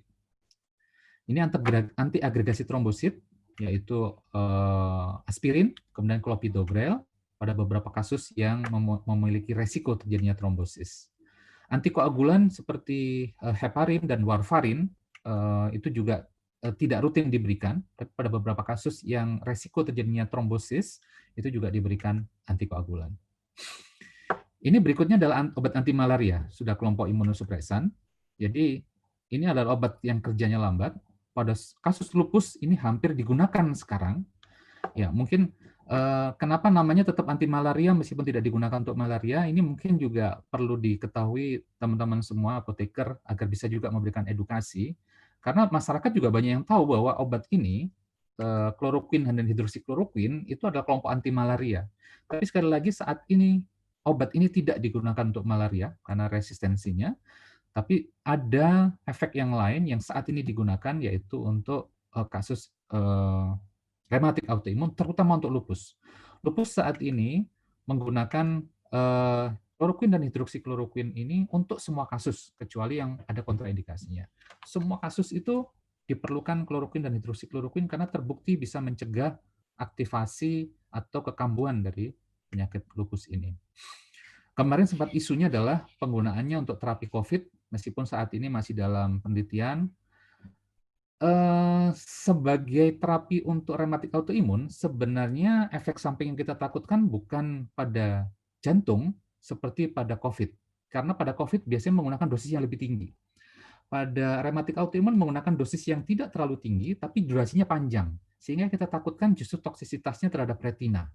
Sehingga yang kita lakukan itu adalah pemeriksaan mata pada awalnya dan pemeriksaan mata secara teratur. Karena penggunaannya bertahun-tahun. Hampir tidak pernah saya menggunakan anti malaria, kemudian pasiennya mengalami problem jantung seperti aritmia, termasuk juga pemanjangan interval QT. Tapi kalau menggunakan pada dosis tinggi sangat berpotensi mengalami gangguan irama jantung, terutama adalah pemanjangan QT. Sehingga tadi dipesankan oleh Bu Rizka untuk melakukan screening pada awalnya dengan melakukan pemeriksaan irama jantung melalui EKG. Ini beberapa efek samping. Nah, efek samping untuk jangka panjang itu yang kita takutkan adalah gangguan di mata, selain juga ada gangguan pencernaan. Pada lupus, pada RA kita juga gunakan, pada sindrom Sjögren juga kita sering gunakan. Ini kelompok imunosupresan yang lain, yaitu mycophenolate mofetil dan asam mycophenolate. Asam mycophenolate adalah bentuk aktif dari mycophenolate mofetil. Dulu diindikasikan awalnya untuk post-transplant ginjal. Namun saat ini dia digunakan sebagai imunosupresan untuk rematik autoimun sedang berat. Tidak untuk yang ringan. Jadi MMF misalnya dosisnya adalah 1000 sampai 3000 mg per hari, kalau mycophenolate mofetil mycophenolic acid adalah 720 sampai 1440 mg per hari. Ini kelompok obat yang tidak aman untuk ibu hamil sehingga tidak dianjurkan, dan efek sampingnya seperti ini terutama di pencernaan dan sakit kepala serta bisa menimbulkan resiko infeksi yang meningkat. Ini yang saya tekankan betul bahwa semua obat imunosupresan pada umumnya akan meningkatkan resiko infeksi. Ini beberapa penyakit yang kita gunakan, terutama adalah lupus yang sering kita gunakan selain vaskulitis dan juga skleroderma. Obat yang lain adalah siklosporin dan tacrolimus. Ini kelompok obat yang kita sebut sebagai inhibitor kalsinuria. Awalnya juga untuk post-transplant, bukan awalnya, sampai saat ini juga masih digunakan, terutama tacrolimus untuk post-transplant. Ini bisa digunakan pada ibu hamil, ini dosisnya, dan efek sampingnya hampir sama, sakit kepala, pusing, kemudian bisa juga gangguan pencernaan. Kemudian ini yang khas adalah bisa meningkatkan tensi juga, siklosporin tacrolimus, dan gangguan ginjal, sehingga harus dilakukan pemantauan lebih ketat. Dan jangan lupa selalu ada risiko infeksi ketika kita menggunakan imunosupresan. Ini penyakit yang bisa digunakan siklosporin dan tacrolimus, seperti lupus, PSA, RA, dan adult onset disease. Azathioprine adalah obat lain yang juga kita gunakan sebagai imunosupresan. Spesifikasi dari obat ini relatif lebih aman untuk ibu hamil dan menyusui. Ini dosisnya dan efek sampingnya selain ruam di kulit, kemudian gangguan pencernaan, ini yang kita takutkan juga bisa menimbulkan anemia dan leukopenia, dan satu lagi adalah resiko infeksi. Kita gunakan pada beberapa penyakit rematik autoimun seperti SLE dan vaskulitis. Methotrexate ini adalah kemoterapi pada beberapa kanker, tapi pada dosis tinggi, pada dosis kecil kita gunakan sebagai imunosupresan. Ini yang juga mungkin saya titipkan kepada sejawat sekalian, bahwa seringkali pasien itu ketika kita resepkan methotrexate untuk suatu rematik autoimun, sering mendapatkan info yang salah, bahwa pertanyaannya, Ibu sakit kanker apa gitu ya. Itu pertanyaan yang sering didapat ketika mengambil obat. Padahal kita tahu selain sebagai antineoplastik, dia juga mempunyai efek sebagai imunosupresan pada dosis kecil. Jadi mungkin harus lebih hati-hati ketika melakukan edukasi, sehingga tidak menimbulkan ketakutan kepada pasien. Methotrexate kelompok obat yang tidak aman untuk ibu hamil dan menyusui. Ini adalah dosis yang digunakan. Dia diberikan per minggu, baik untuk pemberian oral maupun sekutan, maupun IM, ya, dengan dosis 7,5 sampai 2,5 mg per minggunya. Efek samping hampir sama, tapi ini yang spesifik adalah gangguan di paru dan hati, kemudian di jalur pencernaan, dan rambut rontok, ya, yang sering kita temukan pada methotrexate, dan terakhir adalah resiko infeksi. Inilah obat penyakit rematik autoimun yang menggunakan terapi ini, terutama adalah rheumatoid arthritis. Obat berikutnya adalah sulfasalazin. Sulfasalazin ini obat imunosupresan yang lemah, terapi pada IBD. Ini juga pernah kejadian menarik. Kemarin saya menggunakan terapi ini untuk rematik autoimun, tapi mendapatkan informasi dari apotek bahwa ini untuk pencernaan, gangguan pencernaan. Memang betul, untuk IBD, gangguan pencernaan yang sifatnya juga autoimun. Dan kita akan gunakan juga untuk autoimun yang lain, seperti pada SLE, juga pada RA, dan beberapa rematik autoimun yang lain. Efek samping yang utama adalah alergi, karena golongan sulfa, kemudian gangguan saluran pencernaan. Kemudian obat yang lain adalah leflunomide. Leflunomide ini kelompok imunosupresan, tidak dianjurkan pada ibu hamil dan menyusui, dosisnya 20 mg per hari, dan reaksi alergi itu yang kita khawatirkan, di samping juga ada resiko infeksi. Selain yang sering adalah flu-like syndrome. Kita gunakan pada beberapa penyakit rematik autoimun seperti ini. Cyclophosphamide adalah obat yang juga sering kita pakai. Pada kemoterapi sering dipakai, dan pada rematik autoimun dianggap sebagai imunosupresan yang kuat, baik diberikan secara oral maupun intravena, dan tentu efek samping yang paling besar adalah resiko infeksi. Di samping juga kita harus melakukan edukasi, karena cyclophosphamide bisa menimbulkan resiko fertilitas, gangguan siklus menstruasi, dan juga menimbulkan rambut rontok. Ini kita gunakan pada lupus yang berat, biasanya vaskulitis maupun skleroderma. Ini ada kelompok obat biologik. Kita kenal obat anti-TNF-alpha yang pertama, yaitu yang menghambat sitokin TNF-alpha seperti etanercept, infliximab, golimumab, dan adalimumab. Diberikan secara intravena maupun subkutan, dan efek samping yang kita tahu, tentu yang paling besar adalah risiko infeksi, terutama TB yang kita khawatirkan pada penggunaan anti-TNF ini. Di samping juga risiko yang lain, baik itu bisa menyebabkan lemas nyeri dada, bisa menyebabkan nyeri pada saat buang air kecil, ada sesak nafas juga, dan kadang-kadang menyebabkan batuk. Berikutnya adalah anti-interleukin 6. biologik anti-interleukin 6, dia menghambat sitokin interleukin 6. Di Indonesia hanya ada satu, yaitu tocilizumab, diberikan secara intravena. Dan ini yang kemarin sempat heboh, bahwa selain penggunaan plasma konvalesen, anti-interleukin 6 dilaporkan bisa digunakan untuk kondisi COVID yang berat. Sehingga anti-interleukin 6 itu sempat susah dicari.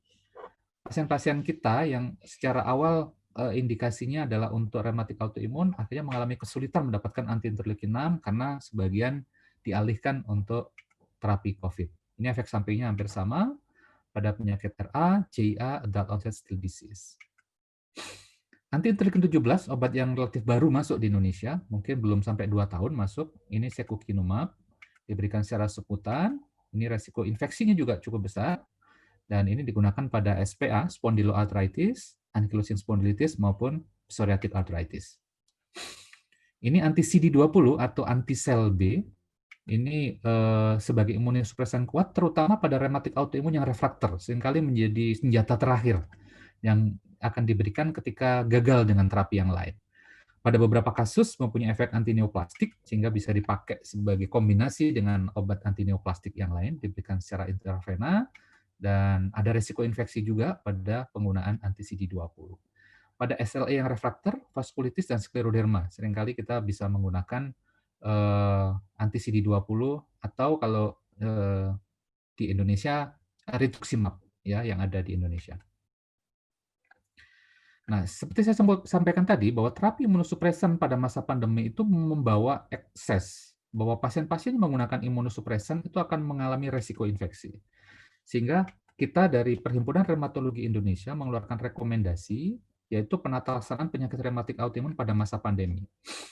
Rekomendasi ini belum keluar sebenarnya, tapi saya keluarkan duluan di sini gitu ya. Karena ini akan kita keluarkan dalam jurnal rutin kita mungkin dalam 1 bulan ke depan. Pertama, pada pasien penyakit reumatik autoimun tanpa infeksi, tanpa tanda gejala infeksi, dan tanpa resiko paparan. Jadi sehat saja tanpa ada resiko paparan, maka tidak diperkenankan menghentikan pengobatan sebelumnya karena dapat memicu kekambuhan penyakit atau flare.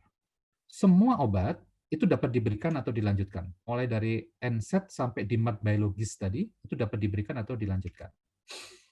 Kalau akan memulai terapi, misalnya baru terdiagnosis, maka sebaiknya dilakukan screening terhadap COVID-19 dengan PCR, terutama untuk siklofosfamid misalnya yang imunosupresan kuat maupun DMARD biologik tadi. Sedangkan penggunaan kortikosteroid diupayakan dosisnya seefektif mungkin tapi seminimal mungkin. Karena semakin tinggi ternyata resiko terjadinya COVID yang berat itu akan semakin besar. Skema yang kedua, pasien dengan penyakit reumatik autoimun tanpa infeksi, tapi dia ada kontak dengan pasien yang probable maupun confirm COVID-19. Nah, ini harus hati-hati. Harus dilakukan diagnostik COVID-19 karena ini akan menentukan pilihannya. Kalau baru terdiagnosis, OANS boleh mulai, silahkan. Tapi obat-obat imunosupresan sebaiknya tidak dimulai sampai terbukti COVID-nya negatif. Kemudian pemberian kortikosteroid dipertimbangkan secara individual tergantung kondisi pasien. Pada pasien reumatik autoimun yang lama, OANS-nya dapat dilanjutkan, imunosupresannya sebaiknya dihentikan sampai COVID-19-nya terbukti negatif, kortikosteroid dipertimbangkan secara individu. Untuk kelompok 3 dan 4, yaitu pasien dengan reumatik autoimun, tapi ada gejala, nih ada sesak, mulai ada batuk, ada anosmia, tidak bisa mencium bau, kehilangan penciuman, ada demam, namun status infeksi COVID-nya belum diketahui, ini nanti akan sama dengan yang confirm, itu COVID-19-nya harus segera dilakukan pemeriksaan, dan kemudian kelompok obat yang bisa diberikan hanya OANS, kecuali kalau ada gejala yang berat, maka OANS juga dihentikan, kortikosteroid dosisnya sekecil mungkin, DMARD konvensional yang boleh itu hanya hidroksikloroquine. Di luar hidroksikloroquine sebaiknya semuanya dihentikan sampai COVID-19-nya negatif. Apalagi kemudian pemberian khusus untuk pemberian anti-interleukin 6 dan DMARD biologis lain, itu sebaiknya juga tidak diberikan kecuali anti-interleukin 6 yang ditujukan untuk COVID-19-nya. Karena ini skemanya agak sedikit berbeda. Untuk pasien dengan COVID-19 yang terkonfirmasi sama, jadi kalau OANS-nya bisa dilanjutkan kecuali ada gejala-gejala yang berat seperti sesak, gangguan jantung, gastrointestinal, dan gangguan ginjal yang berat, maka OANS dihentikan, kortikosteroid dipertimbangkan untuk menggunakan sekecil mungkin dosisnya, semua DMARD konvensional imunosupresan konvensional maupun yang biologik sebaiknya dihentikan kecuali interleukin 6 bisa dipertimbangkan kalau tujuannya untuk mengatasi sitokin storm ya pada pasien dengan COVID-19 yang berat. Ini adalah berbagai obat-obatan di kelompok imunosupresan yang kemudian bisa digunakan kalau pasien tanpa gejala dan tanpa kontak. Kalau ada kontak, tolong hati-hati kecuali hidroksikloroquine dan sulfasalazin itu mungkin masih bisa diberikan, tapi kalau sudah confirm semuanya dihentikan kecuali hidroksikloroquine dan kloroquine. Satu lagi yang saya nggak sebutkan adalah IVIG. IVIG itu bisa diberikan. Bahkan IVIG saat ini menjadi pilihan juga untuk terapi COVID yang berat. Sebagai kesimpulan, pasien dengan penyakit rematik autoimun pada umumnya membutuhkan terapi imunosupresan dan resiko infeksi yang menjadi bahan pertimbangan dalam memberikan terapi imunosupresan, baik untuk memulai terapi maupun untuk melanjutkan terapi di masa pandemi COVID ini. Dan pilihan jenis imunosupresan status COVID-19, entah itu positif, negatif, atau masih suspek, masih probable, akan menjadi bahan pertimbangan untuk terapi pasien-pasien kita. Saya rasa demikian yang bisa saya sampaikan. Mudah-mudahan bisa bermanfaat. Ada kurang lebihnya mohon maaf. Assalamualaikum warahmatullahi wabarakatuh. Baik, terima kasih Dr. Rudi atas paparan materinya yang sangat menarik dan tentunya Bapak Ibu sekalian sudah tidak sabar untuk menyampaikan pertanyaannya. Tapi kita akan kembali mencoba untuk sebelum diskusi kita akan live polling terlebih dahulu. Mohon nanti dapat mengisi link dalam live polling untuk waktunya sangat sebentar, tidak sampai 2 menit. Oke, karena kita masih ada hal yang belum diselesaikan, untuk live polling kita akan lakukan setelah diskusi. Nah, baik Bapak Ibu, sudah banyak sekali pertanyaan dalam Q&A chat yang sudah disampaikan.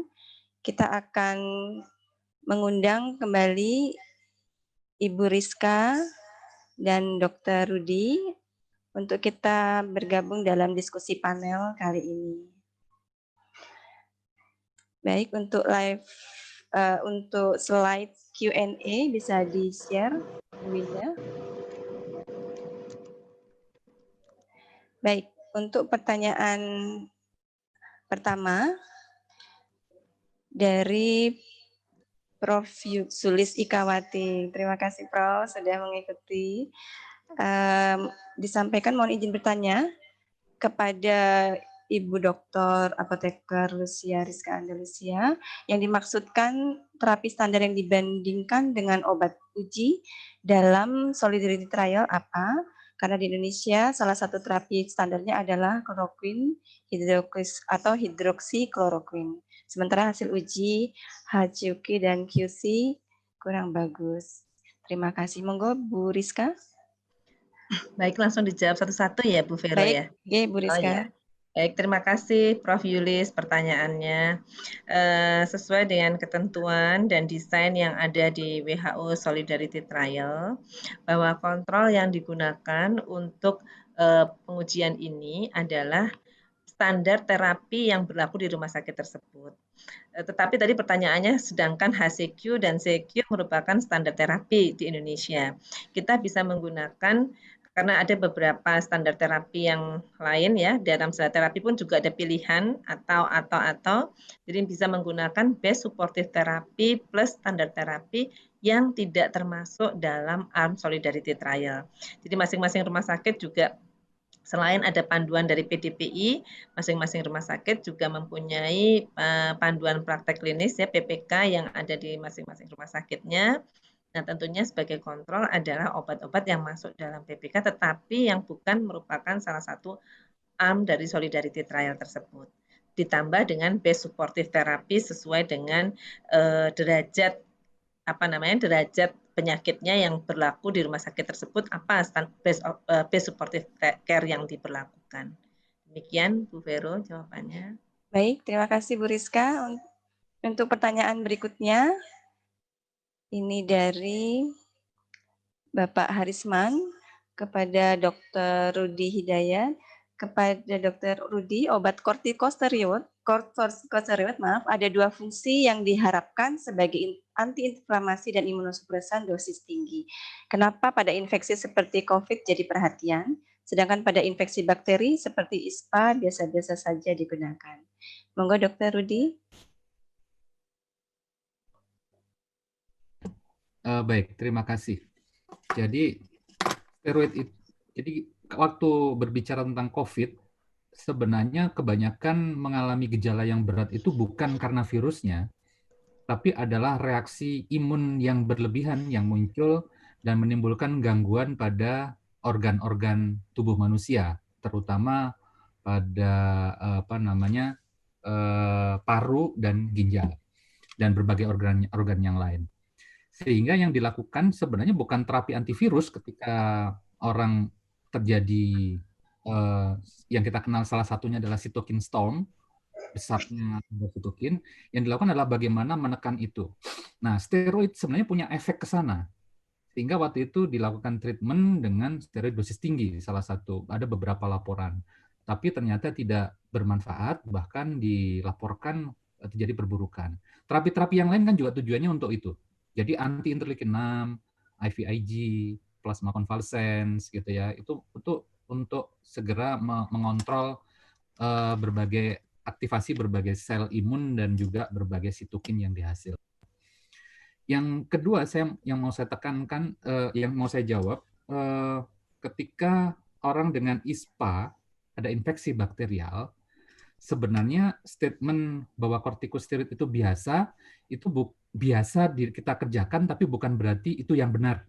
Nah itu, karena mestinya ISPA itu tidak ada indikasi pemberian steroid. Karena kalau kita tahu efek samping steroid itu sebenarnya kita harusnya takut gitu menggunakan steroid. Ada satu efek samping yang sering kami hadapi ketika menggunakan steroid, tidak perlu dosis tinggi, dosis rendah dalam waktu yang singkat, yang kita kenal sebagai osteonekrosis. Jadi kemudian kerusakan di pangkal dari femur, dan itu satu-satunya jalan harus operasi. Jadi mungkin ini perlu kita lakukan edukasi terus-menerus bahwa kortikosteroid itu bukan barang yang aman sebenarnya.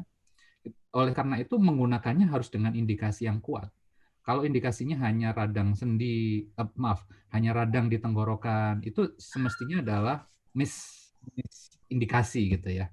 Jadi mestinya tidak digunakan untuk itu. Saya rasa sementara itu, Bu Farah. Baik, Dokter Di, terima kasih. Untuk pertanyaan berikutnya,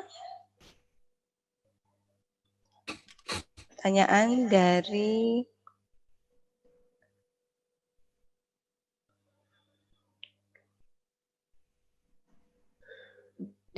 Pak Harisman juga untuk Ibu Rizka. Kenapa kita fokus mencari obat baru? Kenapa tidak kita fokus menguji efektivitas obat virus HIV yang sudah ada? Mengapa harus berpikir uji obat herbal? Monggo Bu Rizka. Terima kasih Pak Harisman. Dari Padang ya, apa kabar Pak Harisman? Baik, pertanyaan untuk kenapa kita harus kenapa kita tidak mengevaluasi saja obat-obat HIV yang sudah ada ya? Tidak, kita juga mengevaluasi obat-obat HIV yang sudah ada dan tentunya juga dengan obat herbal ya, karena beberapa obat herbal itu mempunyai potensi juga untuk pengobatan. Nah, ini kita harus mendorong obat modern asli Indonesia ini untuk berkembang. Nah, untuk obat-obat HIV sudah banyak yang dilakukan ya. Di antaranya ada lopirito ya, lopinavir ritonavir. Nah, kemudian kenapa kok enggak itu saja difokuskan atau semua obat HIV yang sudah ada difokuskan untuk penelitian obat COVID-19? Tentunya kita melihat bahwa virus coronavirus ini dengan virus HIV berbeda ya, ininya bentuknya, dan tentunya obat-obatnya juga mekanisme kerjanya berbeda. Oleh karena itu yang pertama kali dipilih oleh para peneliti-peneliti adalah obat-obatan yang untuk virus corona tipe 1 yang dulu pernah ada. Mereka mulai mengembangkan di situ.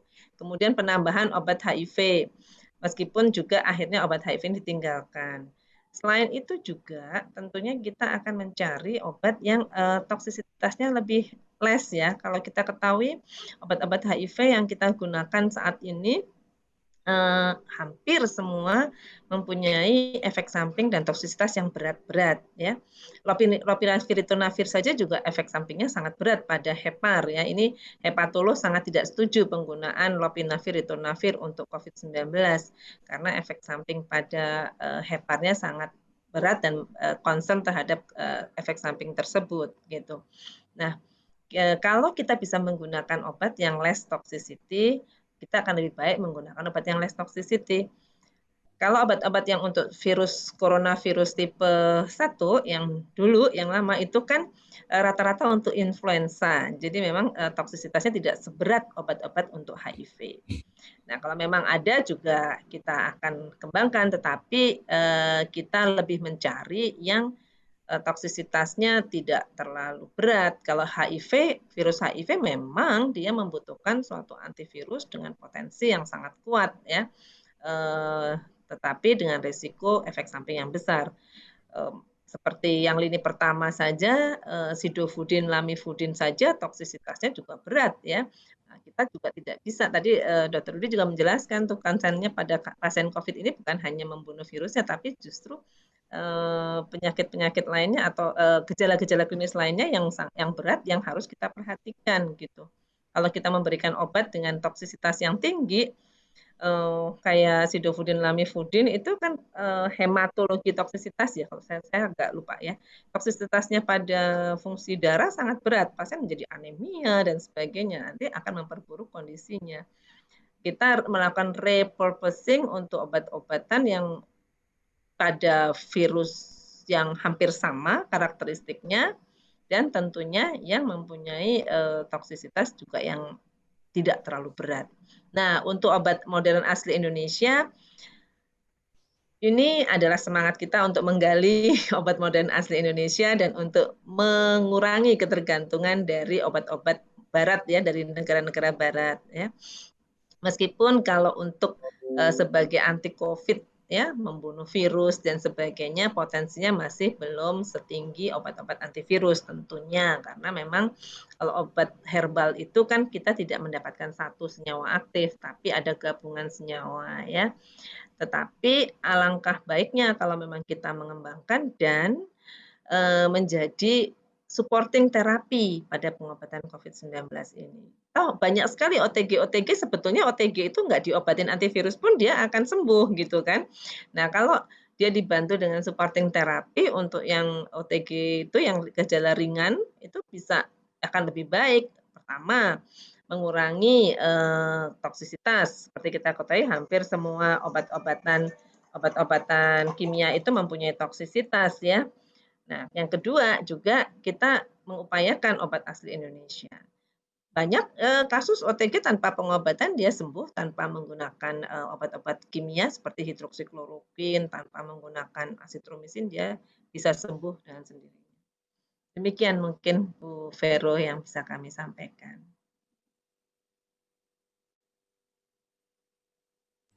Oke, baik. Bu Rizka untuk pertanyaan berikutnya, monggo. Bisa ditampilkan terus saja. Dari sejawat apoteker Pak Rake, untuk Dr. Rudi, pertanyaannya apa keunggulan MMF dibanding imunosupresan yang lain, tentang siklophosphamid dan lain-lain. Silakan Dr. Rudi. Baik. Terima kasih Pak Raka.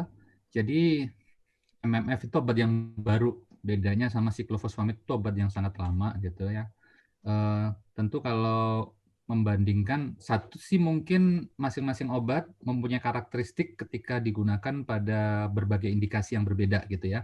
Meskipun ada juga yang overlap, misalnya pada lupus, terutama lupus yang kena ginjal atau kita sebut sebagai nefritis lupus, dua-duanya bisa bermanfaat. Cuma bedanya siklofosfamid itu kerjanya jauh lebih cepat keunggulannya, tapi kerugiannya, resiko infeksinya, laporannya itu jauh lebih banyak dibandingkan MMF. Kemudian MMF itu bisa diberikan tanpa infus, karena kalau siklo biasanya bisa cepat itu diberikan secara infus. Jadi MMF keunggulannya bisa diberikan secara oral gitu. Jadi kira-kira memang ada beberapa perbedaan karakteristik meskipun kalau jatuh di biaya ya MMF jadi lebih mahal karena memang obat relatif baru gitu. Pada beberapa kasus dia bisa saling menggantikan, tapi pada beberapa kasus yang lain tidak bisa. Gitu. Meskipun sama-sama imunosupresan, tapi masing-masing obat itu punya karakteristik yang berbeda, respon terapinya terhadap salah satu penyakit rematik autoimun. Oleh karena itu mungkin BPOM juga nggak pernah mengeluarkan, oh ini indikasinya adalah untuk penyakit autoimun, nggak ada. Harus spesifik autoimun yang mana. Oh ini untuk lupus. Bahkan lupus pun ketika berbicara untuk lupus nefritis, belum tentu dia juga berefek bagus pada lupus jenis yang lain gitu. Nah, itu yang memang masing-masing obat akan mempunyai karakteristik farmakodinamik yang berbeda. Terima kasih. Baik, terima kasih Dok. Selanjutnya untuk Ibu Rizka dari live YouTube, Ibu Dewi Kartikasari. Seringkali saya menemukan efek samping obat yang terjadi pada pasien. Saya ingin tanya apakah bila obat sudah diketahui efek samping obatnya, apakah tetap dilaporkan di EMISO BPOM? Terima kasih. Baik, terima kasih pertanyaannya dari Ibu Dewi Kartikasari. Ya. Laporan EMISO ya yang diharapkan masuk adalah terutama laporan efek samping yang belum pernah diketahui atau belum terduga ya, sehingga kita dapat melihat adanya kemungkinan efek samping lain di luar efek samping yang sudah ada pada uji klinik yang berjalan. Tetapi laporan-laporan efek samping yang sering terjadi yang sudah terduga pun menjadi laporan kepada Badan POM tidak apa, karena kita akan melihat apakah derajatnya, kalau di dalam uji klinik mungkin derajat, kalau dilihatnya efek samping misalnya pada gastrointestinal itu efek sampingnya 5% gitu ya, akan meningkat persentasenya manakala dia digunakan pada populasi yang lebih luas. Jadi silahkan saja apakah efek samping yang belum terduga maupun efek samping yang sudah terduga yang sebetulnya jarang terlihat itu dilaporkan. Itu kami akan menerima nanti akan di-screen lagi laporan-laporan tersebut akan dikumpulkan. Jadi tidak semua efek samping yang dilaporkan, tidak satu persatu efek samping yang dilaporkan akan menjadi reaksi bagi kami untuk melakukan tindakan. Tetapi laporan efek samping itu harus dikumpulkan dari berbagai laporan, kemudian baru dianalisis dan nanti hasilnya baru dipakai untuk mengambil suatu tindakan. Jadi efek samping yang sudah terduga pun nggak apa-apa untuk dilaporkan ke Badan POM. Terima kasih, Bu Vero. Baik, Bu Rizka. Mungkin karena waktu, satu pertanyaan terakhir. Oke, dari Ibu Endang Budiarti kepada Dr. Rudi. Mohon dijelaskan terkait dosis, frekuensi, dan durasi penggunaan asam folat jika methotrexate digunakan rheumatoid arthritis. Terima kasih. Baik, terima kasih Bu Vero. Bu Endang, jadi MTX itu bekerja dengan menghambat metabolisme asam folat ya, yang akan digunakan untuk pembentukan sel. Itu cara kerja methotrexate, sehingga ada kecenderungan terjadi defisiensi asam folat, sehingga setiap orang yang menggunakan methotrexate, apalagi dalam jangka panjang, harus disertai dengan pemberian asam folat. Asam folat yang diberikan biasanya paling tidak 1 mg per hari atau 5 mg dalam 1 minggu. Selama menggunakan methotrexate, dia harus didampingi oleh pemberian asam folat. Kalau tidak, dia akan mengalami gejala-gejala defisiensi asam folat. Salah satunya misalnya sariawan, ya, bisa terjadi sangat masif gitu ya. Saya rasa itu, Bu Vero. Terima kasih.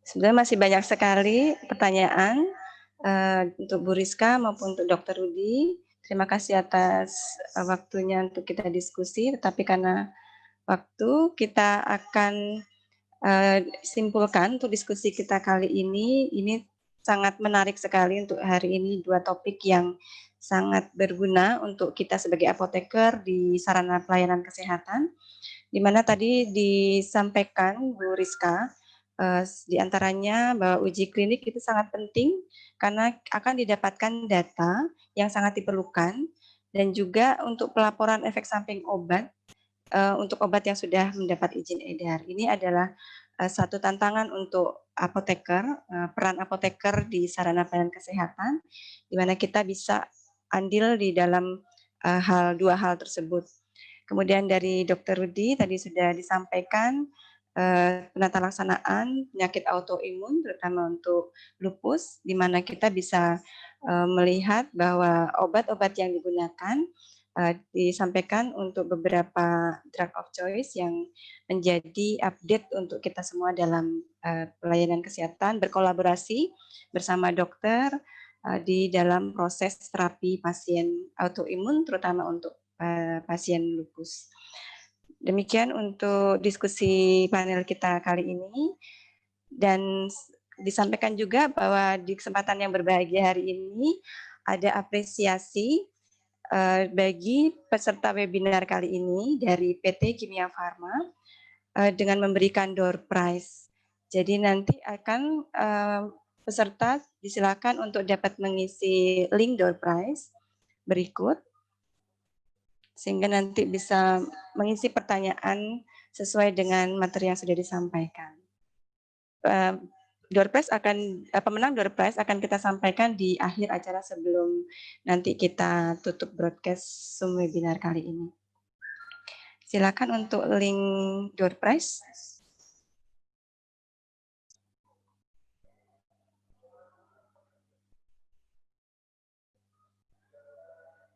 Ya, link door prize sudah dituliskan di chat. Monggo Bapak Ibu sejawat semua yang mengikuti bisa diikuti di https://bit.ly.doorprize.ogbkf, langsung diklik dan pertanyaannya singkat. Waktu kita berikan 2 menit ya, karena sangat singkat. Baik, sambil para peserta mengisi door prize, kami ingatkan juga bahwa untuk ketentuan mendapatkan SKP, kita ulang lagi bahwa pada webinar kali ini sesuai dengan ketentuan webinar Hisfarsi Pusat pada hal yang lalu, peserta wajib mengikuti minimal 80% dari durasi webinar atau sekitar 72 menit, dan juga mengisi link post-test yang akan kita sampaikan di akhir acara ini. Jadi jangan lupa mengikuti sampai akhir, nanti akan mendapatkan link post-test sebagai syarat untuk mendapatkan SKP. Baik, sudah waktunya cukup ya? Oh belum, 1 menit lagi. Baik, diingatkan juga bahwa dalam beberapa waktu ini nanti kita akan sampaikan link survei juga untuk masukan terhadap kegiatan webinar Hisfarsi yang akan datang. Kita memerlukan masukan dari Bapak Ibu sejawat sekalian untuk penyelenggaraan webinar kita yang sudah kali ini yang ke-6. Untuk materi apa yang diusulkan dapat disampaikan di link survei kegiatan acara webinar Hisfarsi Pusat yang nanti akan di-share bersamaan dengan link post-test. Baik, sudah selesai waktunya. Sekarang kita akan sampaikan link untuk materi baik dari Ibu Dr. Apoteker Rizka Andalusia dan juga dari Dr. Rudi Hidayat, bisa diunduh di website Hisfarsi Pusat, yaitu di www.hisfarsi.org. Juga link post-test dapat dilihat pada layar, dan link post-test akan di-share, diakses 1 jam setelah kegiatan, dan nanti akan ditutup pada tanggal 2 Agustus besok, besok hari Minggu jam 8 malam. Jadi mohon dapat dicatat untuk link post-testnya dan juga link evaluasi kegiatan dapat langsung diklik di link tersebut di evaluasi webinar Hisfarsi. Baik, untuk post-test minimal nilai 80 dan bisa diulang karena kita beri waktu sampai tanggal 2 Agustus jam 20.00.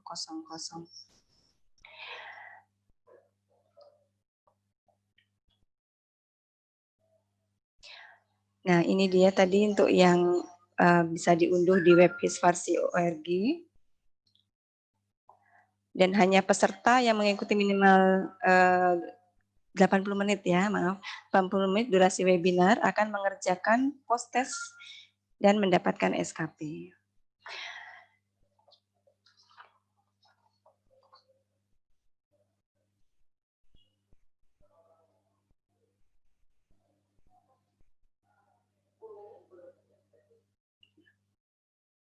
Kita akan mengikuti live polling setelah ini. Bapak Ibu mohon berkenan untuk dapat.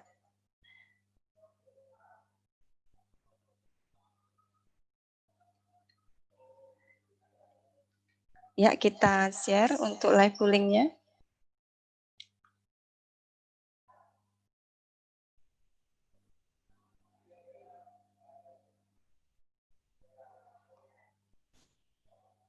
Baik, mohon maaf untuk live polling bisa ditahan sebentar. Kita bisa sampaikan untuk pemenang door prize yang beruntung pada kali ini. Door prize dipersembahkan dari PT Kimia Farma sebagai apresiasi bagi peserta webinar kali ini. Silakan untuk nama-nama pemenang door prize kali ini bisa disampaikan.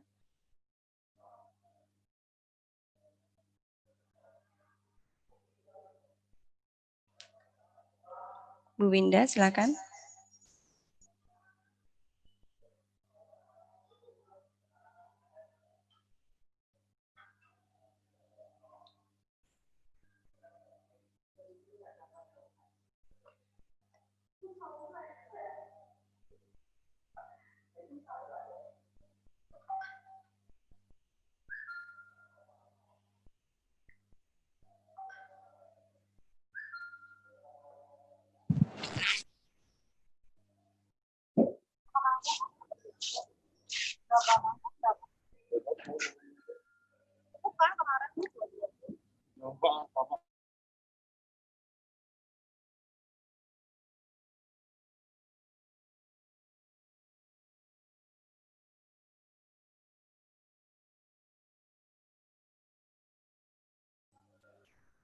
Ya, baik. Untuk pemenang door prize, ini masih dalam proses ya karena banyak sekali peserta yang mengikuti dan ada proses penghitungan. Baik, kami akan sampaikan untuk closing acara pada kali ini. Kami sampaikan terima kasih yang sebesar-besarnya kepada Ibu Dr. Apoteker Lucia Rizka Andalusia dan kepada Dr. Rudi Hidayat SPPD KR Finasim atas kesediaan waktunya untuk berbagi pada kesempatan webinar Hisfarsi Pusat kali ini. Dan untuk Bapak Ibu sejawat apoteker semuanya, semoga pada proses kita dalam berpelayanan kita semakin mampu dalam proses kolaborasi dan mengutamakan keselamatan pasien dan juga kita semangat dalam proses pembelajaran bahkan di era pandemi ini. Saya Apoteker Susi Veronica Susi Purwanti Rahayu, mohon maaf jika pada proses webinar kali ini ada kesalahan atau hal yang kurang berkenan. Terima kasih atas waktunya dan untuk hasil door prize masih ditunggu sebelum broadcast live Zoom webinar ini akan ditutup. Mungkin dari Dr. Rudi atau Bu Rizka ada yang mau disampaikan di akhir? Terima kasih Bu Vero. Dr. Rudi, mohon izin kita nanti kasih closing statement satu-satu ya. Terima kasih teman-teman dari Hisfarsi yang sudah aktif melakukan webinar. tentunya peran teman-teman dari Hisfarsi ini sangat besar dalam penata laksanaan pasien COVID-19, khususnya untuk menegakkan terapi sesuai dengan standar dan sesuai dengan guideline. Seperti kita ketahui tadi, tuntutan untuk pemantauan efek samping dan efikasi yang masih belum firm ini tetap harus dilakukan, dan menjadi teman-teman apoteker menjadi mitra kerja dokter dalam pemberian terapi ini. Demikian yang dapat kami sampaikan. Terima kasih. Baik, Bu Rizka, terima kasih. Silakan untuk Dr. Rudi untuk closing statement-nya. Ya, terima kasih Bu Vero. Jadi seperti disampaikan bahwa dalam proses penata laksanaan pasien secara keseluruhan, kolaborasi antara dokter dan apoteker itu sebenarnya secara otomatis terbentuk, tapi itu harus semakin diperkuat, terutama ketika kita memberikan edukasi kepada pasien. Saling support dan mungkin pemahamannya juga harus sama, itu yang menjadi PR kita bersama ya, saling share sehingga tidak ada informasi yang justru membingungkan kepada pasien-pasien kita. Dan tadi berkaitan dengan riset juga begitu, saya sudah berpengalaman sangat banyak bahwa saya sangat memerlukan bantuan teman-teman apoteker ketika melaksanakan satu riset. Termasuk saya pikir juga ketika di masa pandemi COVID, di mana riset sangat banyaknya dilakukan, terutama di beberapa center, terutama rumah sakit pendidikan, peran-peran apoteker akan sangat penting di sana untuk kesuksesan dari klinik itu. Saya rasa itu. Terima kasih, Bu. Baik, terima kasih kepada kedua narasumber hebat kali ini. Terima kasih sekali atas waktunya. Dan selamat siang untuk Bapak Ibu semua. Ini dia yang kita tunggu-tunggu. Pemenang door prize untuk kali ini berupa voucher GoPay 150.000 yang akan nanti dikirimkan melalui nomor HP dari Bapak Ibu peserta.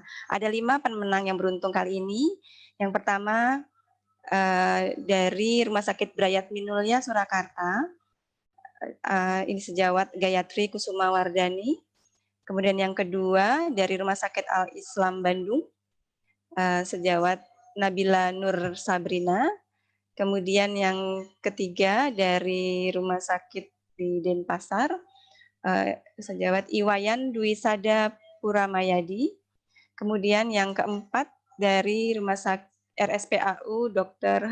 S. Harjo Lukito Yogyakarta, Bapak Beri Harsono Putra. Kemudian Jogja lagi. Yang berikutnya dari RSUP Dr. Sarjito Yogyakarta, Ibu Raras Fatmaningrum Hermanto. Nah, inilah peserta yang beruntung kali ini, dan sekali lagi kami mengucapkan terima kasih, selamat berakhir pekan di hari ini, dan selanjutnya sampai jumpa untuk agenda webinar Hisfarsi Pusat yang akan datang.